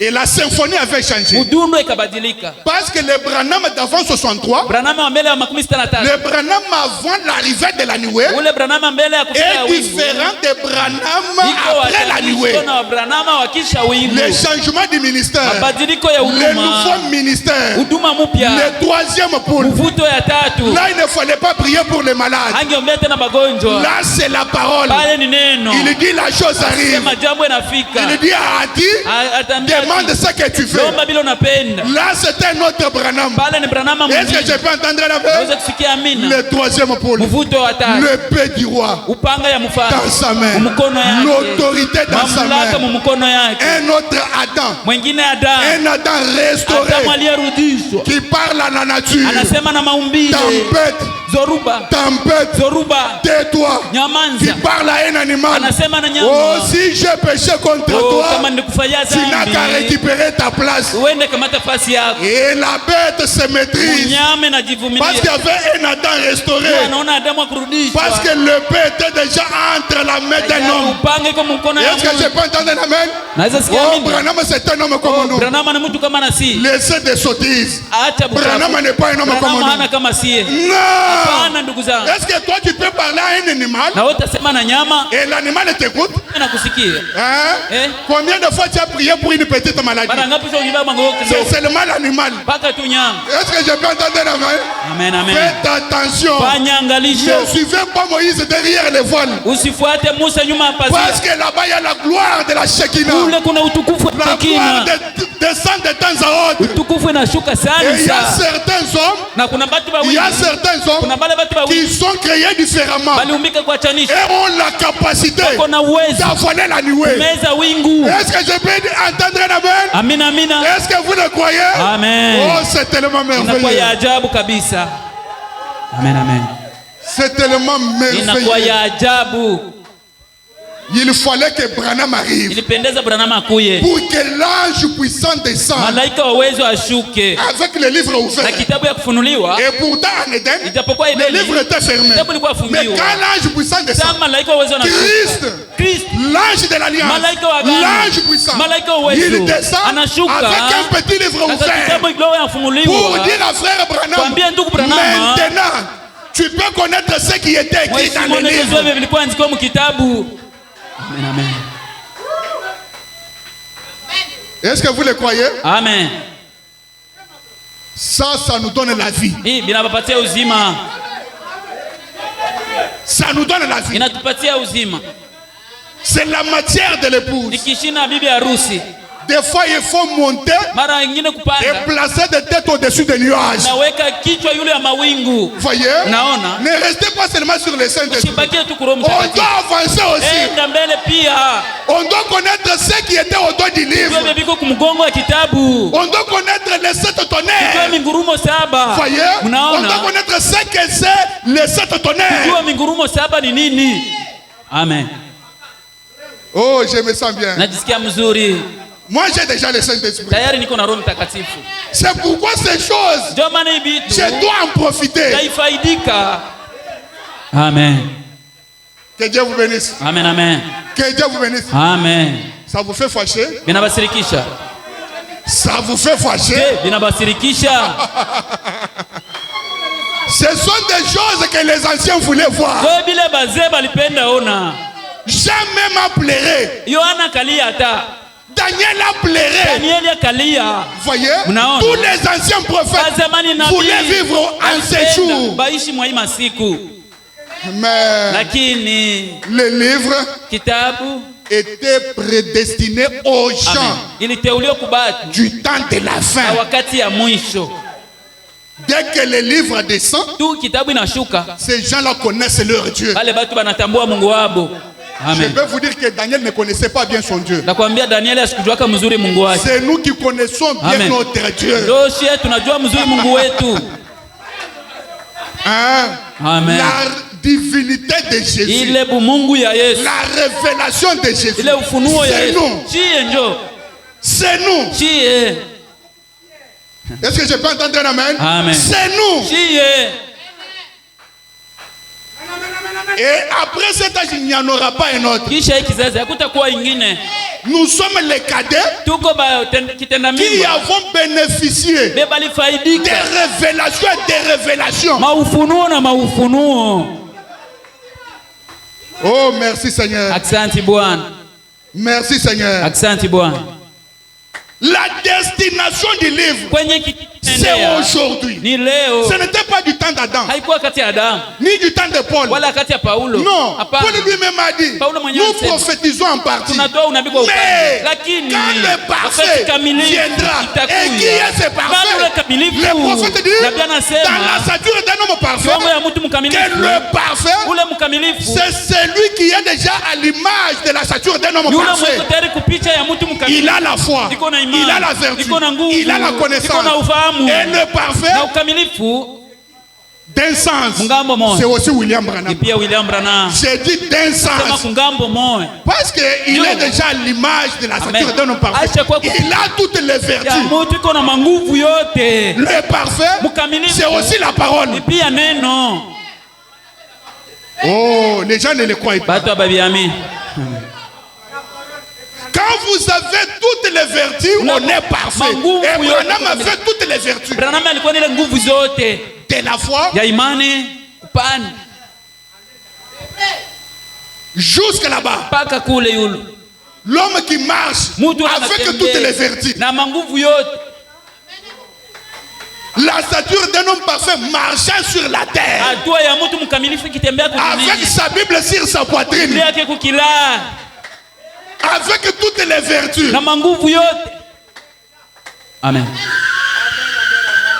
C'est pourquoi il était toujours incompris. Ndio maana habakuwa na mwelewa wakati yote. Même Meda ne le comprenait pas. Hata Meda sikuwa mwelewa. Il ne comprenait pas Branham. Sikuwa na mwelewa Branham. C'est pourquoi n'osez jamais de prendre la place de Branham. Ndio maana usipimake kubeba fasi ya Branham. Ne faites jamais cette erreur là. Usifanyake ile nkosa. Corée et Dathan ont été tués parce qu'ils voulaient prendre la place de Moïse. Laissez Moïse à sa place. Vous restez aussi à votre place. Amen. Les prophètes du temps de la fin. Vous savez, quand Branham parle de lui, lui-même ne se montre pas, mais quand nous lisons entre les lignes, nous disons ça c'est Branham. Il est Zorobabel. Amen. Qui es-tu? Toi grande montagne, devant Zorobabel, tu seras aplani. Qui es-tu? Toi cancer, devant William Branham. Oui, il est Zorobabel. C'est ça que Branham a dit. Il dit Zorobabel, c'est un type du 7e messager. Qui est le 7e messager? C'est William Branham. Je me sens bien. Et ce message est en train de guérir les gens ici. Sans blague. Amen. Les démons sont en train de fuir à cause de ces choses. Les croyez-vous? Les croyez-vous? Amen, amen. Est-ce qu'on peut dire gloire au Seigneur? Amen. Un homme qui ressemblait à tout, sauf à un prédicateur. Élie l'immortel. Est-ce que je peux entendre la main? Amen. Il est Élie l'immortel.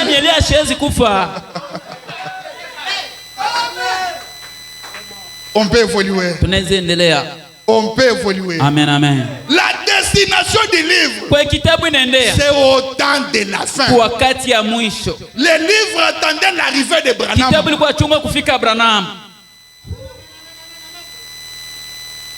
Il fallait qu'Adam tombe pour que le livre arrive à sa destination. Et Branham dit, Dieu savait que l'homme tomberait. Même quand il a créé l'homme, il le savait. Parce que son plan ou son dessein était que le livre aille au temps de la fin. Donc ce n'était pas une surprise. Quand Adam est tombé, Dieu le savait. Amen, amen. Voyez, Dieu savait que l'homme serait perdu. Parce qu'il voulait, il savait que l'homme serait perdu pour que le tribut de Dieu puisse être largement manifesté à tous les hommes.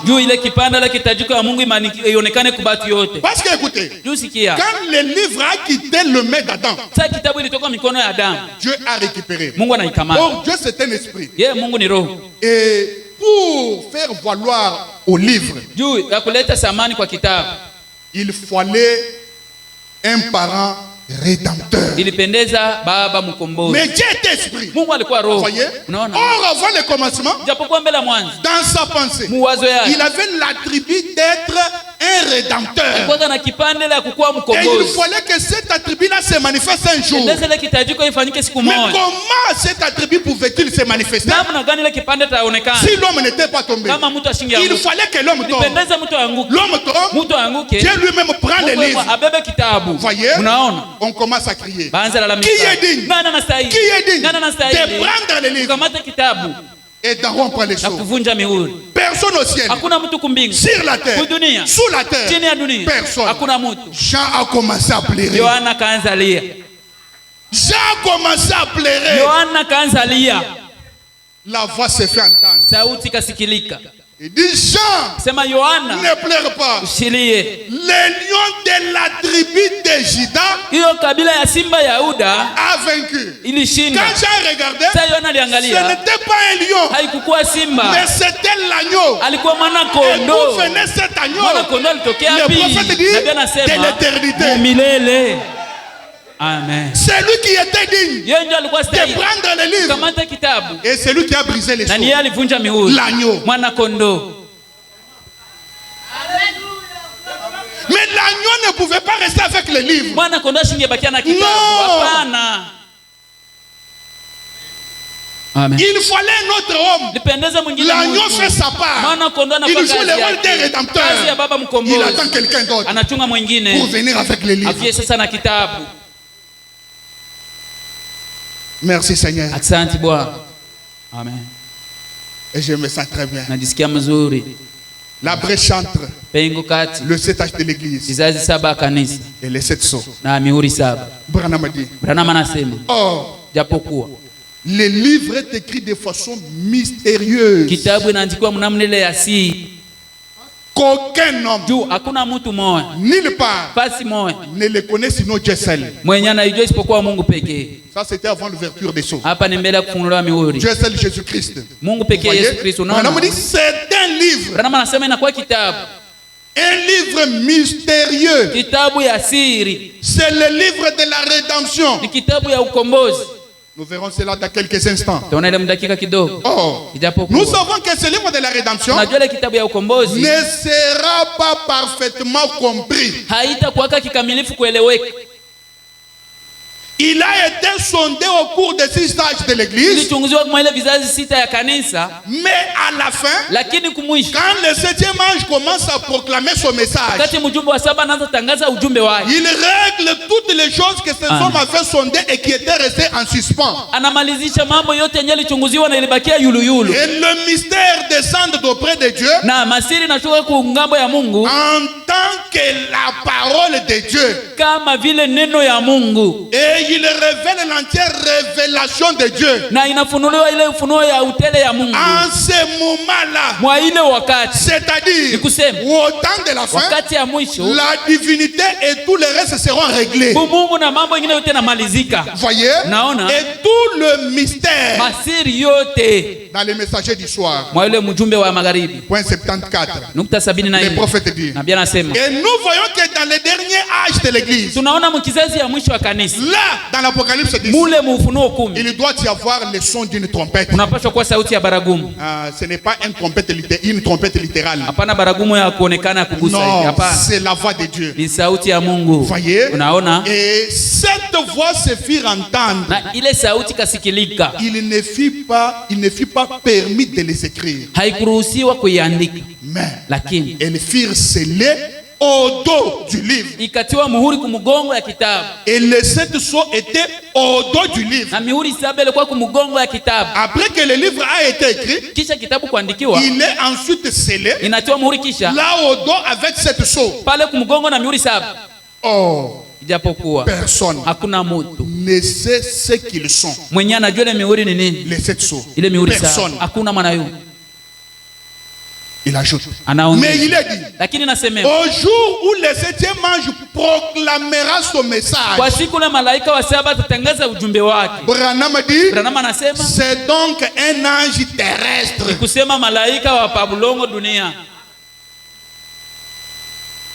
Un ange terrestre. Un ange, ne voyez pas seulement avec des ailes. Non. Un ange, c'est un messager.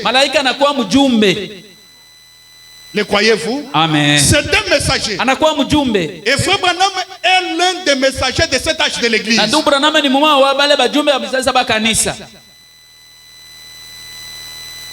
Et quels sont les mystères scellés au dos du livre?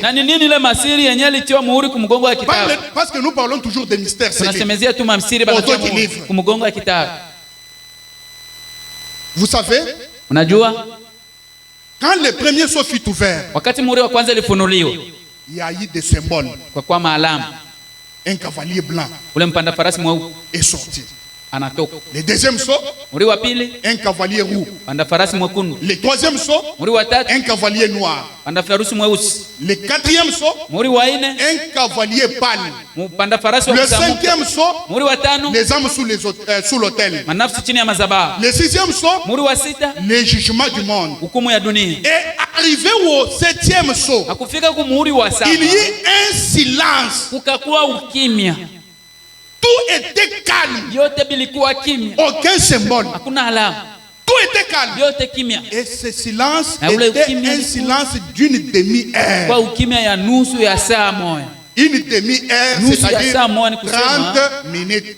Maintenant, comparons à ce qui s'était passer là-bas au mont Sunset. Tulinganisha na ile pitika kwa ile mulima Sunset. Branham dit, quand il est entré dans les nuées, dans la nuée là, mwa ile wingu ile, c'était une durée de 28 minutes. ilikuwa mudakika 28. N'est-ce pas la même chose? Haina mambo moya. On a ouvert le 7e saut. Banafungua muri wa 7. Un silence. Même les anges ne pouvaient plus chanter. Hata ba malaika bangeimba tena. Tout était silencieux. Yote bilikuwa kimya. Ils pouvaient se demander. Bangejiuliza. Qu'y a-t-il? Kunafika nini? Qu'y a-t-il? Ni nini? Voyez? Unaona? Maintenant. Sasa. Lorsque Branham est parti Wakati Branham à la rencontre de la nuée, kukutana na wingu, il nous donne les différentes réalités du silence. Anatupatia maukweli ya kuachana ya ule ukimya. Là où les autres n'ont rien entendu, Bale bengine bakusikia kitu, mais lui a entendu. ye akaona na kasikia. Prenons Apocalypse chapitre 8. Tubebe Ufunuo sura ya 8. Premier verset. Mstari ya kwanza. Il est dit. Banasema. Quand il ouvrit le 7e sceau, alipofungua muhuri wa 7, il y eut dans le ciel un silence d'une demi-heure. Kukakuwa mu mbingu le ukimya ya nusu ya saa moja. Frère Branham. Ndugu Branham. Quelles sont les réalités du silence d'une demi-heure? Iko ya ile maukweli ya ile ukimya ya nusu ya saa moja. Parce que tu nous as dit qu'au cours des 6 âges, wa ile muda ya vizazi 6 ya kanisa, on a sondé les livres balichunguza kitabu et on a laissé d'autres choses. Bakaacha mambo ingine. Même ce qui était écrit au dos du livre. Hata Biblia ndiko kumgonga kitabu. Voici les réalités révélées du silence d'une demi-heure. Ona maukweli iliyofunuliwa ile ukimya ya nusu ya saa moja. La première réalité, c'est les 7 tonnerres. Les 7 tonnerres étaient dans le silence. Lisons Frère Branham. Dans Messieurs, est-ce le signe de la fin? Point 380 à 381. Il dit l'autre matin, cette déflagration ou cette explosion violente qui m'a secoué jusqu'à ce que je me lève dans l'air aussi haut que ce bâtiment. Branham a été élevé. Oh, yulu. Voyez? Et cette constellation d'anges, c'est 7 anges en forme de pyramide. Regardez ce qui est là-bas. C'est ce qui a formé une pyramide. Le seul de 7 anges. Branham a été élevé là-bas.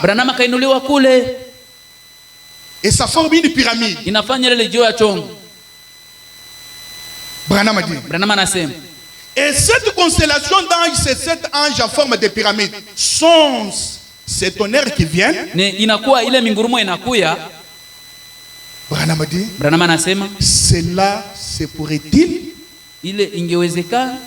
C'est entièrement interprété selon son rêve.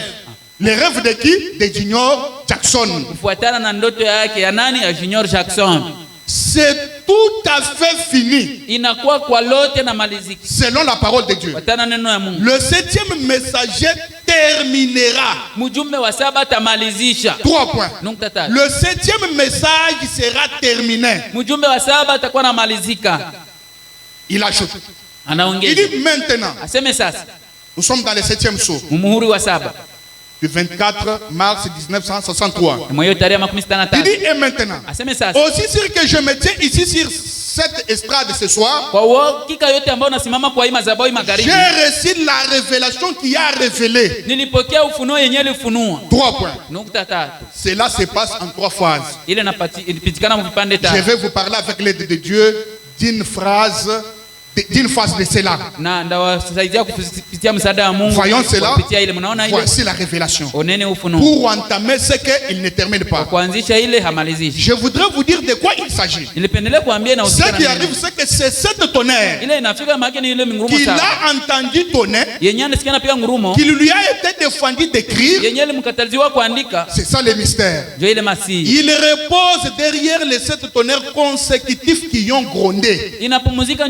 mingurumo saba yenye nafuatana yenye lipigini. Un seul tonnerre. Mungurumo moja. Mais ici on a 7 tonnerres consécutifs. Hapa kuko mingurumo saba yenye nafuatana. Qui ont grondé l'un après l'autre. Yenye linguruma moja kisha ingine. 1, 2, 3, 4, 5, 6, 7. C'est nombre parfait. 7 tonnerres d'affilée. Mingurumo saba ya kufuatana. Ils n'ont pas fait entendre 3 points. Haikusikiliza nukta tatu. Faisant simplement 1, ikifanya tu 1, 2, 3, 4, 5, 6, 7, l'un après l'autre. Moja kisha ingine. Alors, sasa, le ciel n'ont pas pu écrire cela. Mbingu haikupata kuandika ile. Les cieux ne peuvent pas savoir ce qu'il en est. Mbingu haiwezi kujua ile ni nini. Ni rien d'autre. Wala kitu yoyote. Parce qu'il n'y a aucun indice pour continuer. Juu hakuna hata alama yoyote ya kuendelea. C'était un temps de calme. Ilikuwa wakati ya ukimya. Et la chose était si capitale que le secret n'a pas pu être divulgué aux anges. Jambo ilikuwa ya lazima sana mnamna hata siri haikuambiliwa wa malaika. Voyez? Naona? Donc la première réalité, sema ukweli ya kwanza, du silence d'une demi-heure, ya ukimya ya nusu ya saa moja, ce sont les 7 tonnerres na kwele mingurumo saba qui sont déjà révélés yenye lishafunuliwa par le message du 7e ange. kupitia mjumbe wa malaika wa Du 7e saba âge plutôt. wa kizazi ya saba. La deuxième réalité, ile ukweli ya pili, c'est le 3e poule. inakuwa mvuto ya tatu, qu'aucune dénomination ne connaisse. yenye hakuna hata dhehebu moja na Parce que ijua. vous savez, Ndio mnayua au premier poule, kumvuto ya kwanza Frère Branham a divulgué le secret. ndio Branham kaleta siri. Deuxième poule, Mvuto ya pili il a divulgué le secret. anatoa pia Mais siri. arrivé au 3e poule, Fika kumvuto ya tatu, Dieu lui a dit, Mungu akamwambia n'ose plus. sipime tena Comme tu avais osé au premier et au deuxième poule. maka kumvuto ya kwanza na ya pili. Et c'était un secret dans son cœur. Ilikuwa siri muro yake. Voyez? Unaona? Et frère Branham dit, Ndugu Branham anasema c'est ce 3e poule ni ile mvuto ya tatu qui attire l'épouse. yanavutia bibi harusi. L'épouse n'est pas attirée par le premier ni le deuxième poule. Bibi harusi asikokotwe na mvuto ya kwanza wala ya pili. Le premier et le deuxième poule, Ya kwanza na ya pili mvuto, la prophétie, unabii, la guérison. uponyaji. L'épouse n'est pas attirée par ces bibi choses-là. harusi akokotwe na ile Quand bien même qu'elles sont bonnes. hata kama ni ya Mais mzuri. l'épouse n'est pas attirée par cela. Bibi harusi avutiwe na Mais ile. ce qui attire l'épouse, Yanavutia bibi harusi c'est la parole. inakuwa neno. Le 3e poule, Mvuto ya tatu, les gros poissons argentins. ule samaki munene wa C'est ce Argentina qui attire l'épouse. ndio inavutia bibi harusi. Si vous voyez Kama unaona mzuri, un frère ndugu refuser un tabernacle anakatala maskani où l'on prêche la vraie parole yenyewe banahubiri neno ya kweli, et il voit là où il y a les dons en désordre, anaenda kule kuko mvugo. peut-être le frère ne fait pas partie de l'épouse. Saa zingine ndugu asife sehemu ya bibi harusi. Parce que ce qui attire l'épouse, ce n'est pas les dons. Bibi inavutia bibi harusi haina zawadi. Chez les dénominationnels, il y a des dons. Madhehebu kuna mazawadi. Voyez, Non. les féticheurs font des exploits avec leur magie. Bafumu banafanya maajabu na mamaji hapa. Mais malgré cela, Ingawa vile ils ne peuvent pas arriver au 3e poule. habezi fikia mvuto ya tatu. Ça, c'est pour l'épouse. Vile ni vya bibi harusi. Est-ce que je peux entendre un amen? Amen, amen. Ça, c'est pour l'épouse. Ile ni ya bibi harusi. Alors, dans le silence, Sasa mwa ile il y ukimya avait le 3e poule. kwa mvuto ya tatu. L'arrivée de la parole. Kufika ya neno. L'ouverture de la parole. Funua ya neno. Là, nous sommes en 1963. Pale mko mtarehe ya 63. Voyez? Naona. Alors, Frère Branham a dit, Ndugu Branham anasema dans les hommes qui sont maintenant en prison, mwa ile manafsi iko sasa mes frères, mgereza. il y a beaucoup de réalités du silence. Ndugu yangu mko maukweli ya mingi ya ukimya. Mais ce matin, je vais vous citer seulement 2. Hii asubuhi nabambia tu mbili. Et les autres, Na même au nyingine, courant de la semaine. hata katikati ya wiki. Alors, le silence, c'était le 3e poule. Ukimya ile ilikuwa mvuto ya tatu. C'est ce qui était aussi dans le silence. Ile nayo ilikuwa mwele ukimya. Comme je vous disais la fois passée. Vile nilikuwa nawaambia wakati ilipita. Et quand on parle du silence, Saba nasemezea ukimya. cela ne veut pas dire qu'il n'y a rien. Ile ina kusema hakuna kitu. Non. Hapana. Quelqu'un peut être silencieux, Anaweza kuwa mais kimya. il a des choses à dire, mais il ne veut pas en parler. Kuna vya kusema lakini hapende Ah, kuzungumza. cela ne veut pas dire que non, il n'a rien, c'est pourquoi il n'a pas parlé. Haina Non. kusema hana kitu ndio maana kusema hapana. Alors pendant que les anges eux, disaient que dans le 7e soir, il y a le silence, il n'y a rien. Wakati malaika kwa sema sema ukimya muko ukimya Mais hamna kitu. Branham est entré dans le silence. Branham anaingia ukimya. Il a vu les 7 tonnerres. Anaona mingurumo Il a saba. vu le 3e Anaona poule. mvuto wa tatu. Il a vu l'ange puissant. Anaona malaika Est-ce uwezo. que je peux entendre un amen? Amen, amen. s'émerveiller. Le prophète dit, il dit ceci, dans les âmes qui sont maintenant en prison. Point 347. Il dit, mais souvenez-vous que pendant tout ce temps, Noé était dans l'arche. L'épouse est scellée à l'intérieur avec Christ. Ce dernier membre a été racheté. Le 6e sceau s'est manifesté. Le 7e sceau le ramène sur la terre.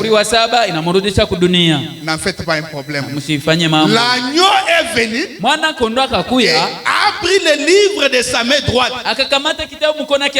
Voyez? Jean a vu quelqu'un assis sur un trône avec un livre fermé dans sa main droite. Quand Jean a pleuré, on voit l'agneau qui sort de quelque part. Il prend le livre de la main droite de celui qui est assis. Est-ce que vous comprenez? Branham dit, dès que l'agneau s'élève dans la brèche entre les 7 âges de l'église et les 7 sceaux, il dit, il fait l'intercession au cours de 6 âges. Mais dès qu'il s'élève pour récupérer les livres, l'intercession termine. Je n'en fais pas un problème. Moi, je répète Branham mot à mot.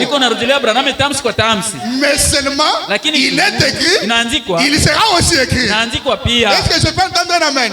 L'agneau s'élève, la méditation termine, l'intercession termine. Il récupère les livres. On évolue. Frère Branham a dit ceci. Oh, c'est merveilleux. Il dit le 6e sceau s'est manifesté. Mais quant au 7e sceau, il les ramène. Lui là remplace qui? C'est le pronom personnel. Le remplace Christ. C'est qu'avec l'ouverture du 7e sceau, Christ n'est pas au ciel. C'est ce que Branham dit. Christ n'est pas au ciel. Non, frère, écoutez. Moi, je ne suis pas là pour commencer à interpréter les Écritures. Amen. Voyez? Amen. Je viens de le lire. Au 7e sceau, Christ n'est pas au ciel. Il est ramené sur la terre. Mais, écoutez, Dieu n'habite pas dans l'air. Il n'habite pas dans l'air. Non. Dieu doit chercher un vase en qui il entre.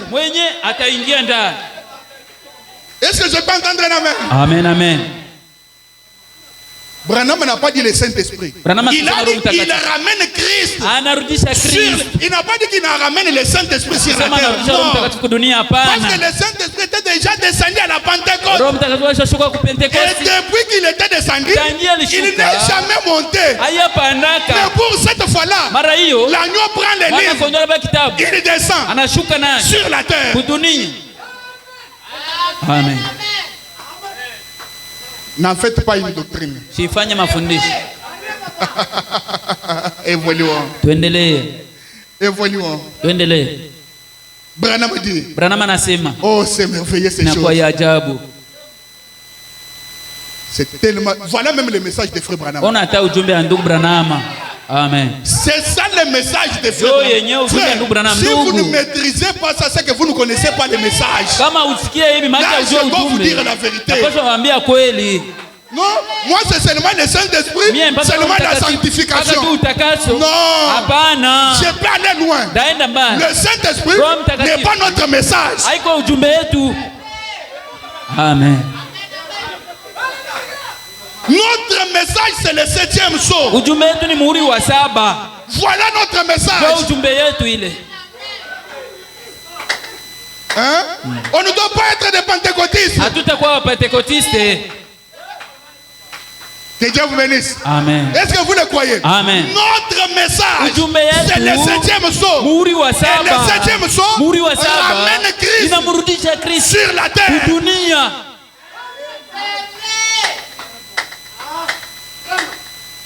Ce sont des bonnes choses. Vitu ya mzuri kabisa. Oh, je relis. Nasoma tena. Ça, c'est une très belle écriture. Andiko mwa mzuri sana. Branham anasema. Mais souvenez-vous Lakini kumbukeni que pendant tout ce temps, Noé était dans l'arche. mwa ile muda yote Nuhu alikuwa msafini. L'épouse est scellée à l'intérieur avec Christ. Bibi harusi anatoa muhuri mule ndani na Kristo. Le dernier membre a été racheté. Mwanamemba wa mwisho ashakombolewa. Le 6e saut s'est manifesté. Muhuri wa sita ishaonekana. Le 7e saut le ramène sur la terre. Muhuri wa saba inamrudisha kudunia. Est-ce que quelqu'un peut dire amen? Amen. Mais il les ramène où? Inamrudisha C'est ça wapi? le problème. Jo mambo. Ce n'est pas dans un pasteur. Haina mpastori. No. Hapana. Ce n'est pas dans un bishop. Hana mubishope. Ce n'est pas dans un évêque. Hapana mwaskofu. Ce n'est pas un barouti. Hapana mubaruti. Il les ramène sur la terre. Inamrudisha Mais kudunia. dans un homme. Mundani ya mutu Pas moya. des hommes. Hapana Mais bawili. dans un homme. Mutu moya. Appelé William. Mwanaita William. Marion Branham. Branham. Amen, amen. Voilà là où Christ a été ramené. Ona mule Kristo alirudishwa Dans un homme. ndani ya mutu. Dans un vase de terre. Chombo ya bulongo. Un vase de terre. Chombo ya budongo. Mais voilà Christ. Lakini nafinika Kristo. Voilà Christ. Ona ikimeza Kristo. Voilà l'importance du 7e Ona saut. lazima muhuri wa saba Ramène Christ. inamrudisha Kristo. Christ qui était autrefois au ciel. Kristo wakati ngine alikuwa Il est kumbingu. ramené. Anarudishwa. Est-ce que je peux entendre un amen? Amen, amen. Est-ce que je peux entendre un amen? Amen. Dans un homme. Ndani ya mutu. Oh, c'est glorieux. Na kwa tukufu. Branham dit. Branham anasema L'agneau est venu mwana kondoo alikuya et a pris le livre de sa main droite. akabeba kitabu mkono wake wa kuume. C'est que ici, Ni kusema hapa il y a une différence entre celui qui était assis sur le trône kuna tanisho yule mwanakala kuenzi et l'agneau qui vient prendre les livres. na mwana kondoo mwanakia beba kitabu. Là, si vous ne croyez pas, Pale kama je waamini. dirais que vous êtes incrédule. Nasema kwa asiamini. Parce qu'il y a un homme qui est assis Huko avec manekala- un livre. Un agneau vient. Mwana kondoo Et anakuya. l'agneau là, ce n'est pas un animal. Mwana kondoo le hana Il a nyama. juste la nature d'un agneau. Yuko na maumbile tu ya mwana kondoo. C'est Christ Ni Kristo. qui s'élève. Mwanasimama. Il prend les livres. Anakamata kitabu. Il dit à celui qui était assis, Anaambia mwanaikala Branham est déjà sur la terre. Branham ashakuwa kudunia. Je dois descendre. Mimi napaswa shuka. Amina, amina. Je dois Mimi descendre. napaswa shuka. Donne-moi les livres. Unipatie kitabu. Donne-moi les livres. Nipatie kitabu. Donne-moi les livres. Nipatie L'homme de kitabu. Kentucky est sur la terre. Malaika ashakuwa À kudunia. Jeffersonville. Kule ku Jeffersonville. Je dois descendre avec Mimi les livres. napaswa shuka na kitabu. Je me sens bien. Najisikia mzuri. Quelqu'un peut dire Alléluia. Amen. Mes frères, Ndugu zangu, même si je ne vous prêche pas la foi, sasa bahubiria mais imani. ces choses Vitu hivi feront quelque chose dans ta vie. aleta kitu fulani. On n'est pas comme des dénominationnels. Hatuko kama madhehebu. Ayez la foi. Oh, mko na imani. Non. Hapana. La foi vient de ce qu'on Amen. Imani entend. natoka na vile De ce qu'on unasikia. entend de la parole. Unasikia Et kutoka qu'est-ce que la neno. parole aujourd'hui? Hii ni neno. C'est le 7e Ni saut. muhuri wa saba. Et en écoutant le 7e saut, Na kusikia muhuri wa on a la foi. saba. Uko na imani. La foi de l'enlèvement. Imani ya Pas n'importe unyakulifu. quelle foi. Hapana izuru kila imani. Parce que Juu les 7 tonnerres mingurumo saba donnent la foi de l'enlèvement à l'épouse. inaleta imani ya unyakulifu kwa Si bibi vous harusi. ne croyez pas Kama ukukuwa na aux amini 7 tonnerres, vous kumingurumo n'aurez saba pas la foi de l'enlèvement. hautapata imani ya Il n'y a unyakulifu. qu'une seule chose qui donne la foi de Mambo ambayo l'enlèvement. inaleta imani ya C'est unyakulifu les 7 tonnerres mingurumo saba révélés. inafunuliwa. Amen. Oh, même si je ne crois pas au tonnerre, mais j'ai le Saint-Esprit.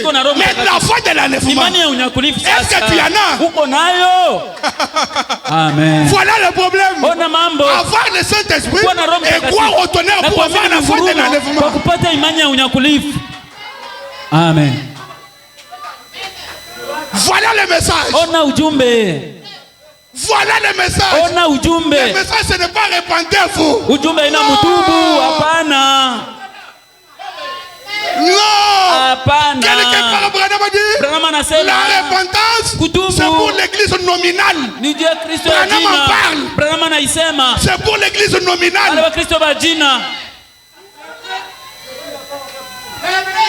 Mais écoutez, on ne rejette pas la repentance. Mais ce n'est pas notre message. Amen. Je me sens bien. Je me sens bien. Je me sens bien. Amen. Très bien. L'agneau était différent de celui qui était assis sur le trône. Lui est resté toujours assis. Mais l'agneau a récupéré. Mais son but de descendre avec les livres. Et quand il descend, on ne parle plus de l'agneau, mais on parle de l'ange puissant. Mais écoutez, c'est la même chose. Parce que l'ange puissant, Branham l'appelle Christ. Branham l'appelle l'ange de l'alliance. Là, nous sommes dans l'Apocalypse chapitre 10. Il descend avec le petit livre. Ouvert, pas fermé. Le livre est ouvert. Quand il est remis au 7e messager. Oh non! Votre révélation, c'est après l'enlèvement. Moi, je ne crois pas ça. Les livres étaient ouverts et on a pris les livres. Branham a sondé l'intérieur du livre. La sémence du serpent. La divinité de Jésus. Il termine là. Il va au dos du livre. Le tonnerre d'Apocalypse. Est-ce que je peux entendre le troisième poule? Le 7 tonnerre.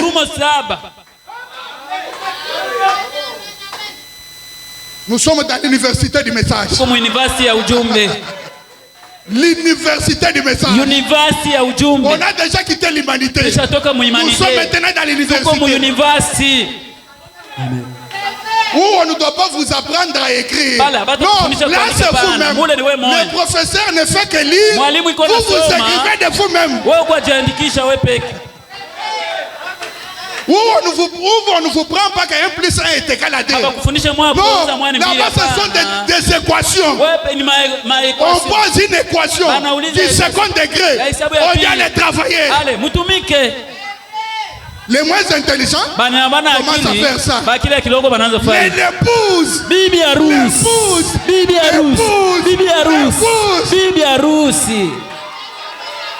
l'épouse ne gratte pas la tête. L'épouse prend son stylo et ses lunettes.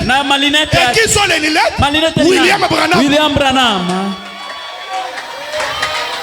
Apocalypse 10. Avec les lunettes. Apocalypse 5. Avec les lunettes. Là, je ne les lis pas sans lunettes. Si je veux comprendre l'Apocalypse, je dois utiliser les lunettes. Et c'est William Branham. Amen, amen.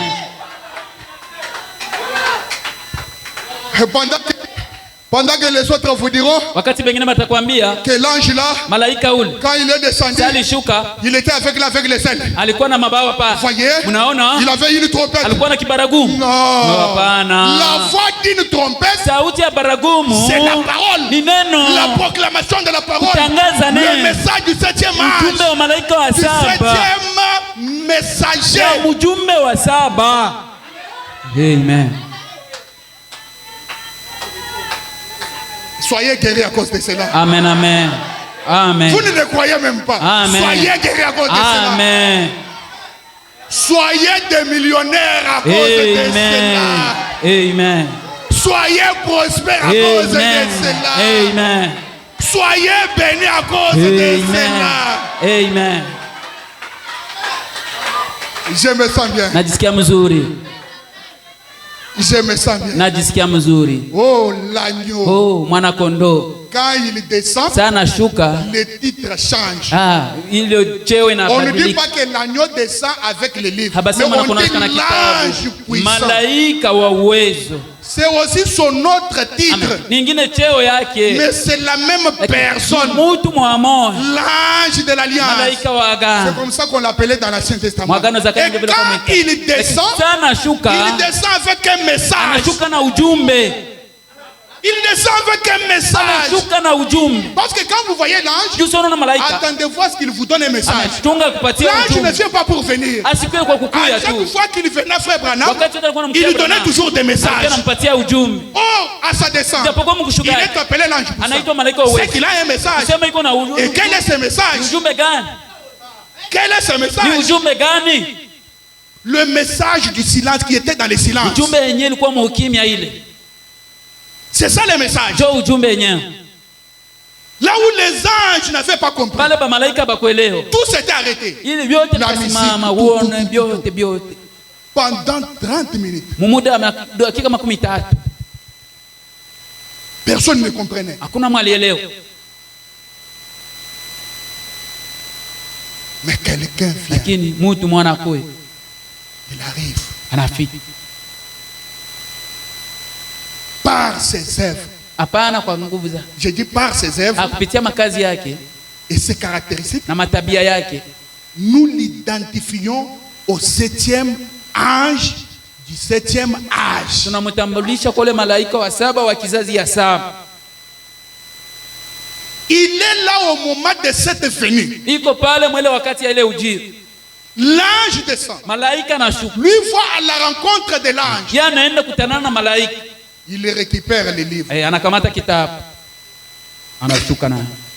On envoie le même. Anaimeza hata. On descend Anashuka avec les livres. na ile kitabu. Est-ce que je peux entendre un amen? Amen. Branham a dit, j'ai cobé la nuée là. Branham anasema nilimeza ile wingu hii. C'est ce que le prophète a dit. Ndio bila nabii anasema. Majestueusement. Amen. Paul ne pouvait pas l'avaler. Paulo asingeimeza. Vous parlez mal de Branham. Nasema Attention. Branham, angalisho. Parlez mal de mes parents, Sema mbaba zazi mais ne yangu. parlez pas mal de Branham. Useme mbaba Branham. Est-ce que je peux entendre un amen? Amen, amen. Est-ce que je peux entendre un... Or, dans le livre, il y avait nos noms. Itapokuwa mu kitabu mulikuwa majina yetu. C'est que même les noms Sema hata majina ont été avalés. balimeza. Même nos noms Majina ont été yetu avalés. balimeza. Il est vivant. Il est Il ressuscité. est vivant. Il est ressuscité. Il est ressuscité.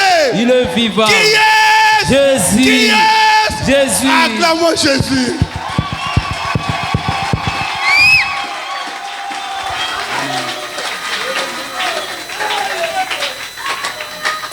Je me sens bien. Najisikia mzuri. Voilà pourquoi Ona kwa nini Branham avait quitté le niveau d'imposer les mains aux malades. Hatua ile ya kuwekea mikono. Parce qu'il y avait déjà un changement du ministère. Tayari kulikuwa mabadiliko ya huduma.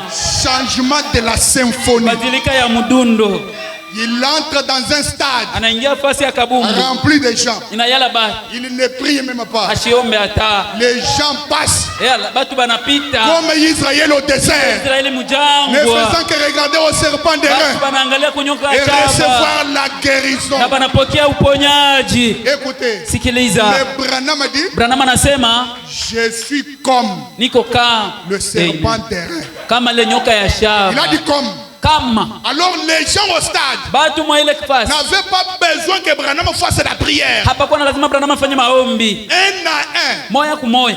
Le premier se lève. Kwanza nasimama, Il regarde Branham. mwangalia Branham, Le cancer saute. kansa inaruka, Ils sont dit gloire au Seigneur. anafuata Bwana.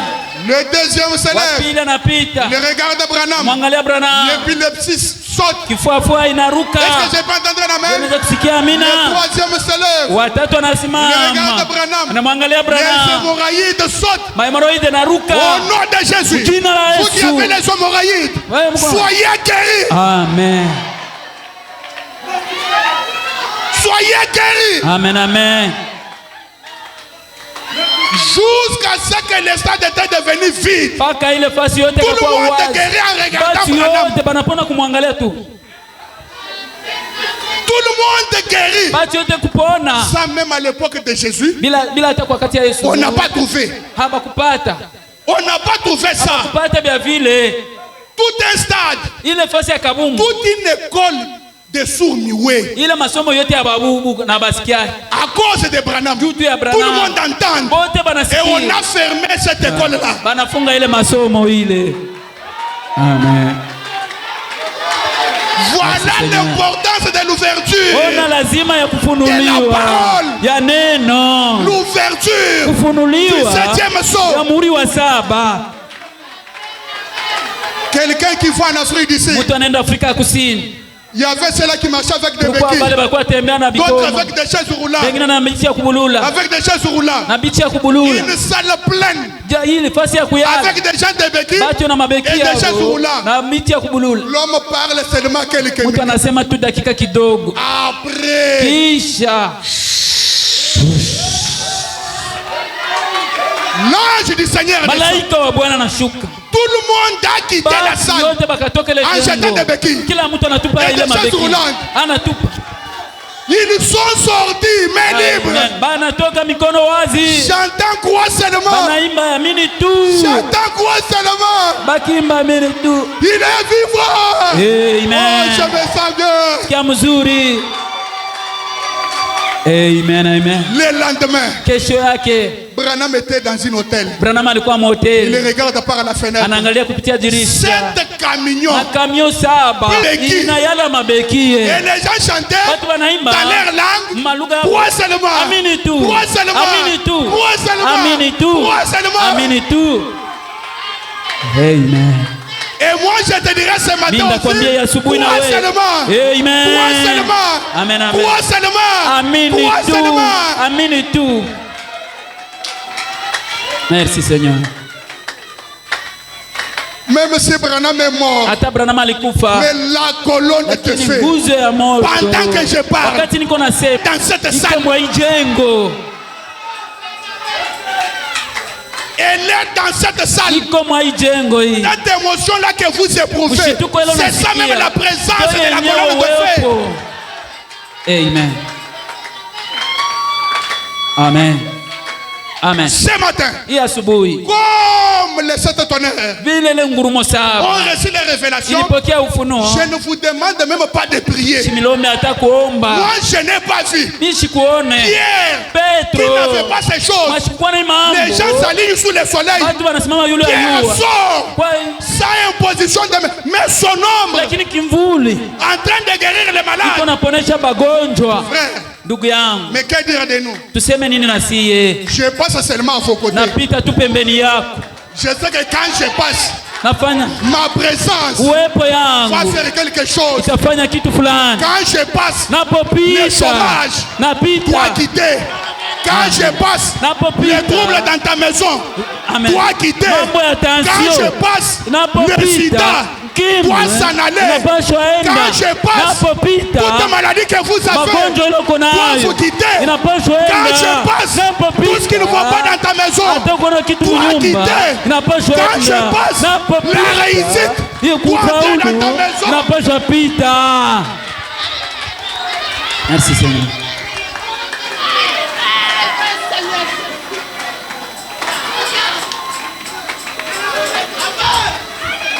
Qu'est-ce qui peut être difficile à notre Dieu? Nini inaweza kuwa nguvu kwa Mungu wetu? Alors que le troisième poulet est déjà dans notre Wakati camp. mvuto ya tatu shakuwa mkambi yetu. Que les malades soient guéris ce Amen. matin. Magonjwa bapone.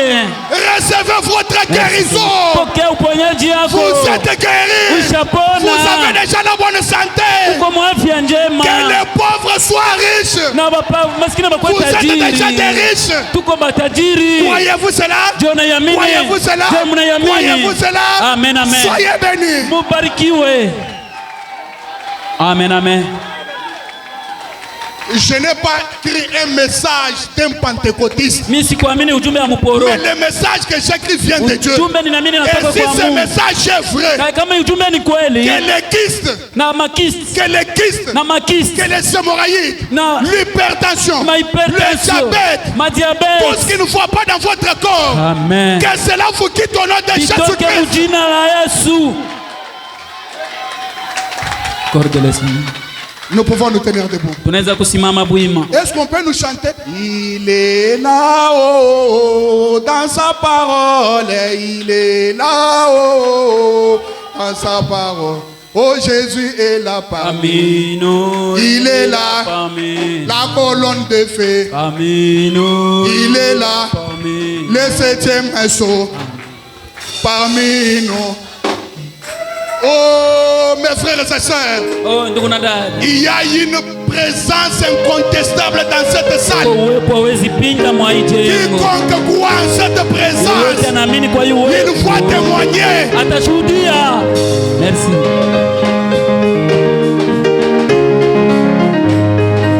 Chantons, chantons, chantons. Alléluia. Il est là-haut dans sa parole.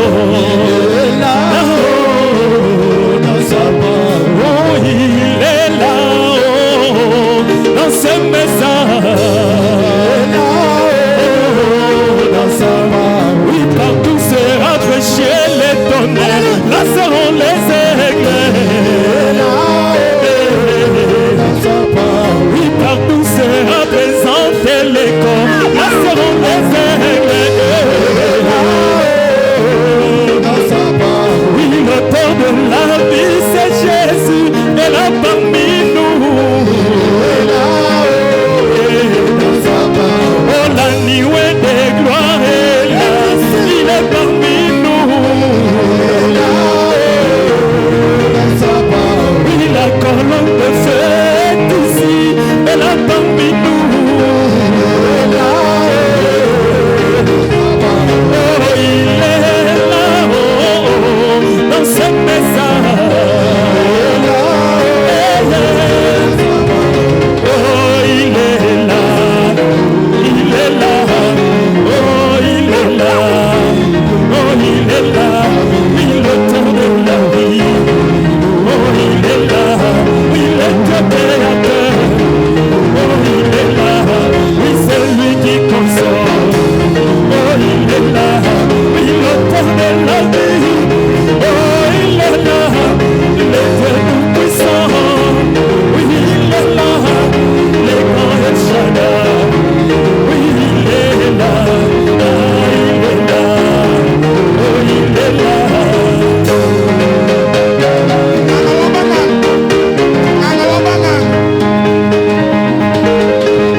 Unajua ile ilifika pale. Le prophète dit, Nabii anasema quand le 7e sceau fut ouvert, wakati muhuri wa 7 ilifunuliwa, il y a eu des cris, kukakuwa il y kulalamika, a eu des louanges, il y a eu des alléluia. Alléluia. Amen. Bon, il n'y a même pas moyen que je prie pour vous. Hakuna namna kubaombea Parce hata. que je crois que tout ce dont vous avez besoin, Biote mko na lazima. vous l'avez déjà. Tayari mko nabyo. Vous l'avez déjà. Tayari mko nabyo. Soyez, asseyez-vous seulement. Mwikale tu. Écoutez, Sikiliza. au lieu même que je prie, Kuliko niombe hata. ou que vous priez, Wala muombe. moi je vous bénis seulement. Na wabariki tu.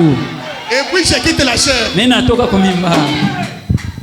Soyez bénis. Amen. Soyez des grands hommes. Amen. Soyez Amen. sauvés. Amen. Ayez le Saint-Esprit. Amen. Que vos activités prospèrent. Merci Seigneur.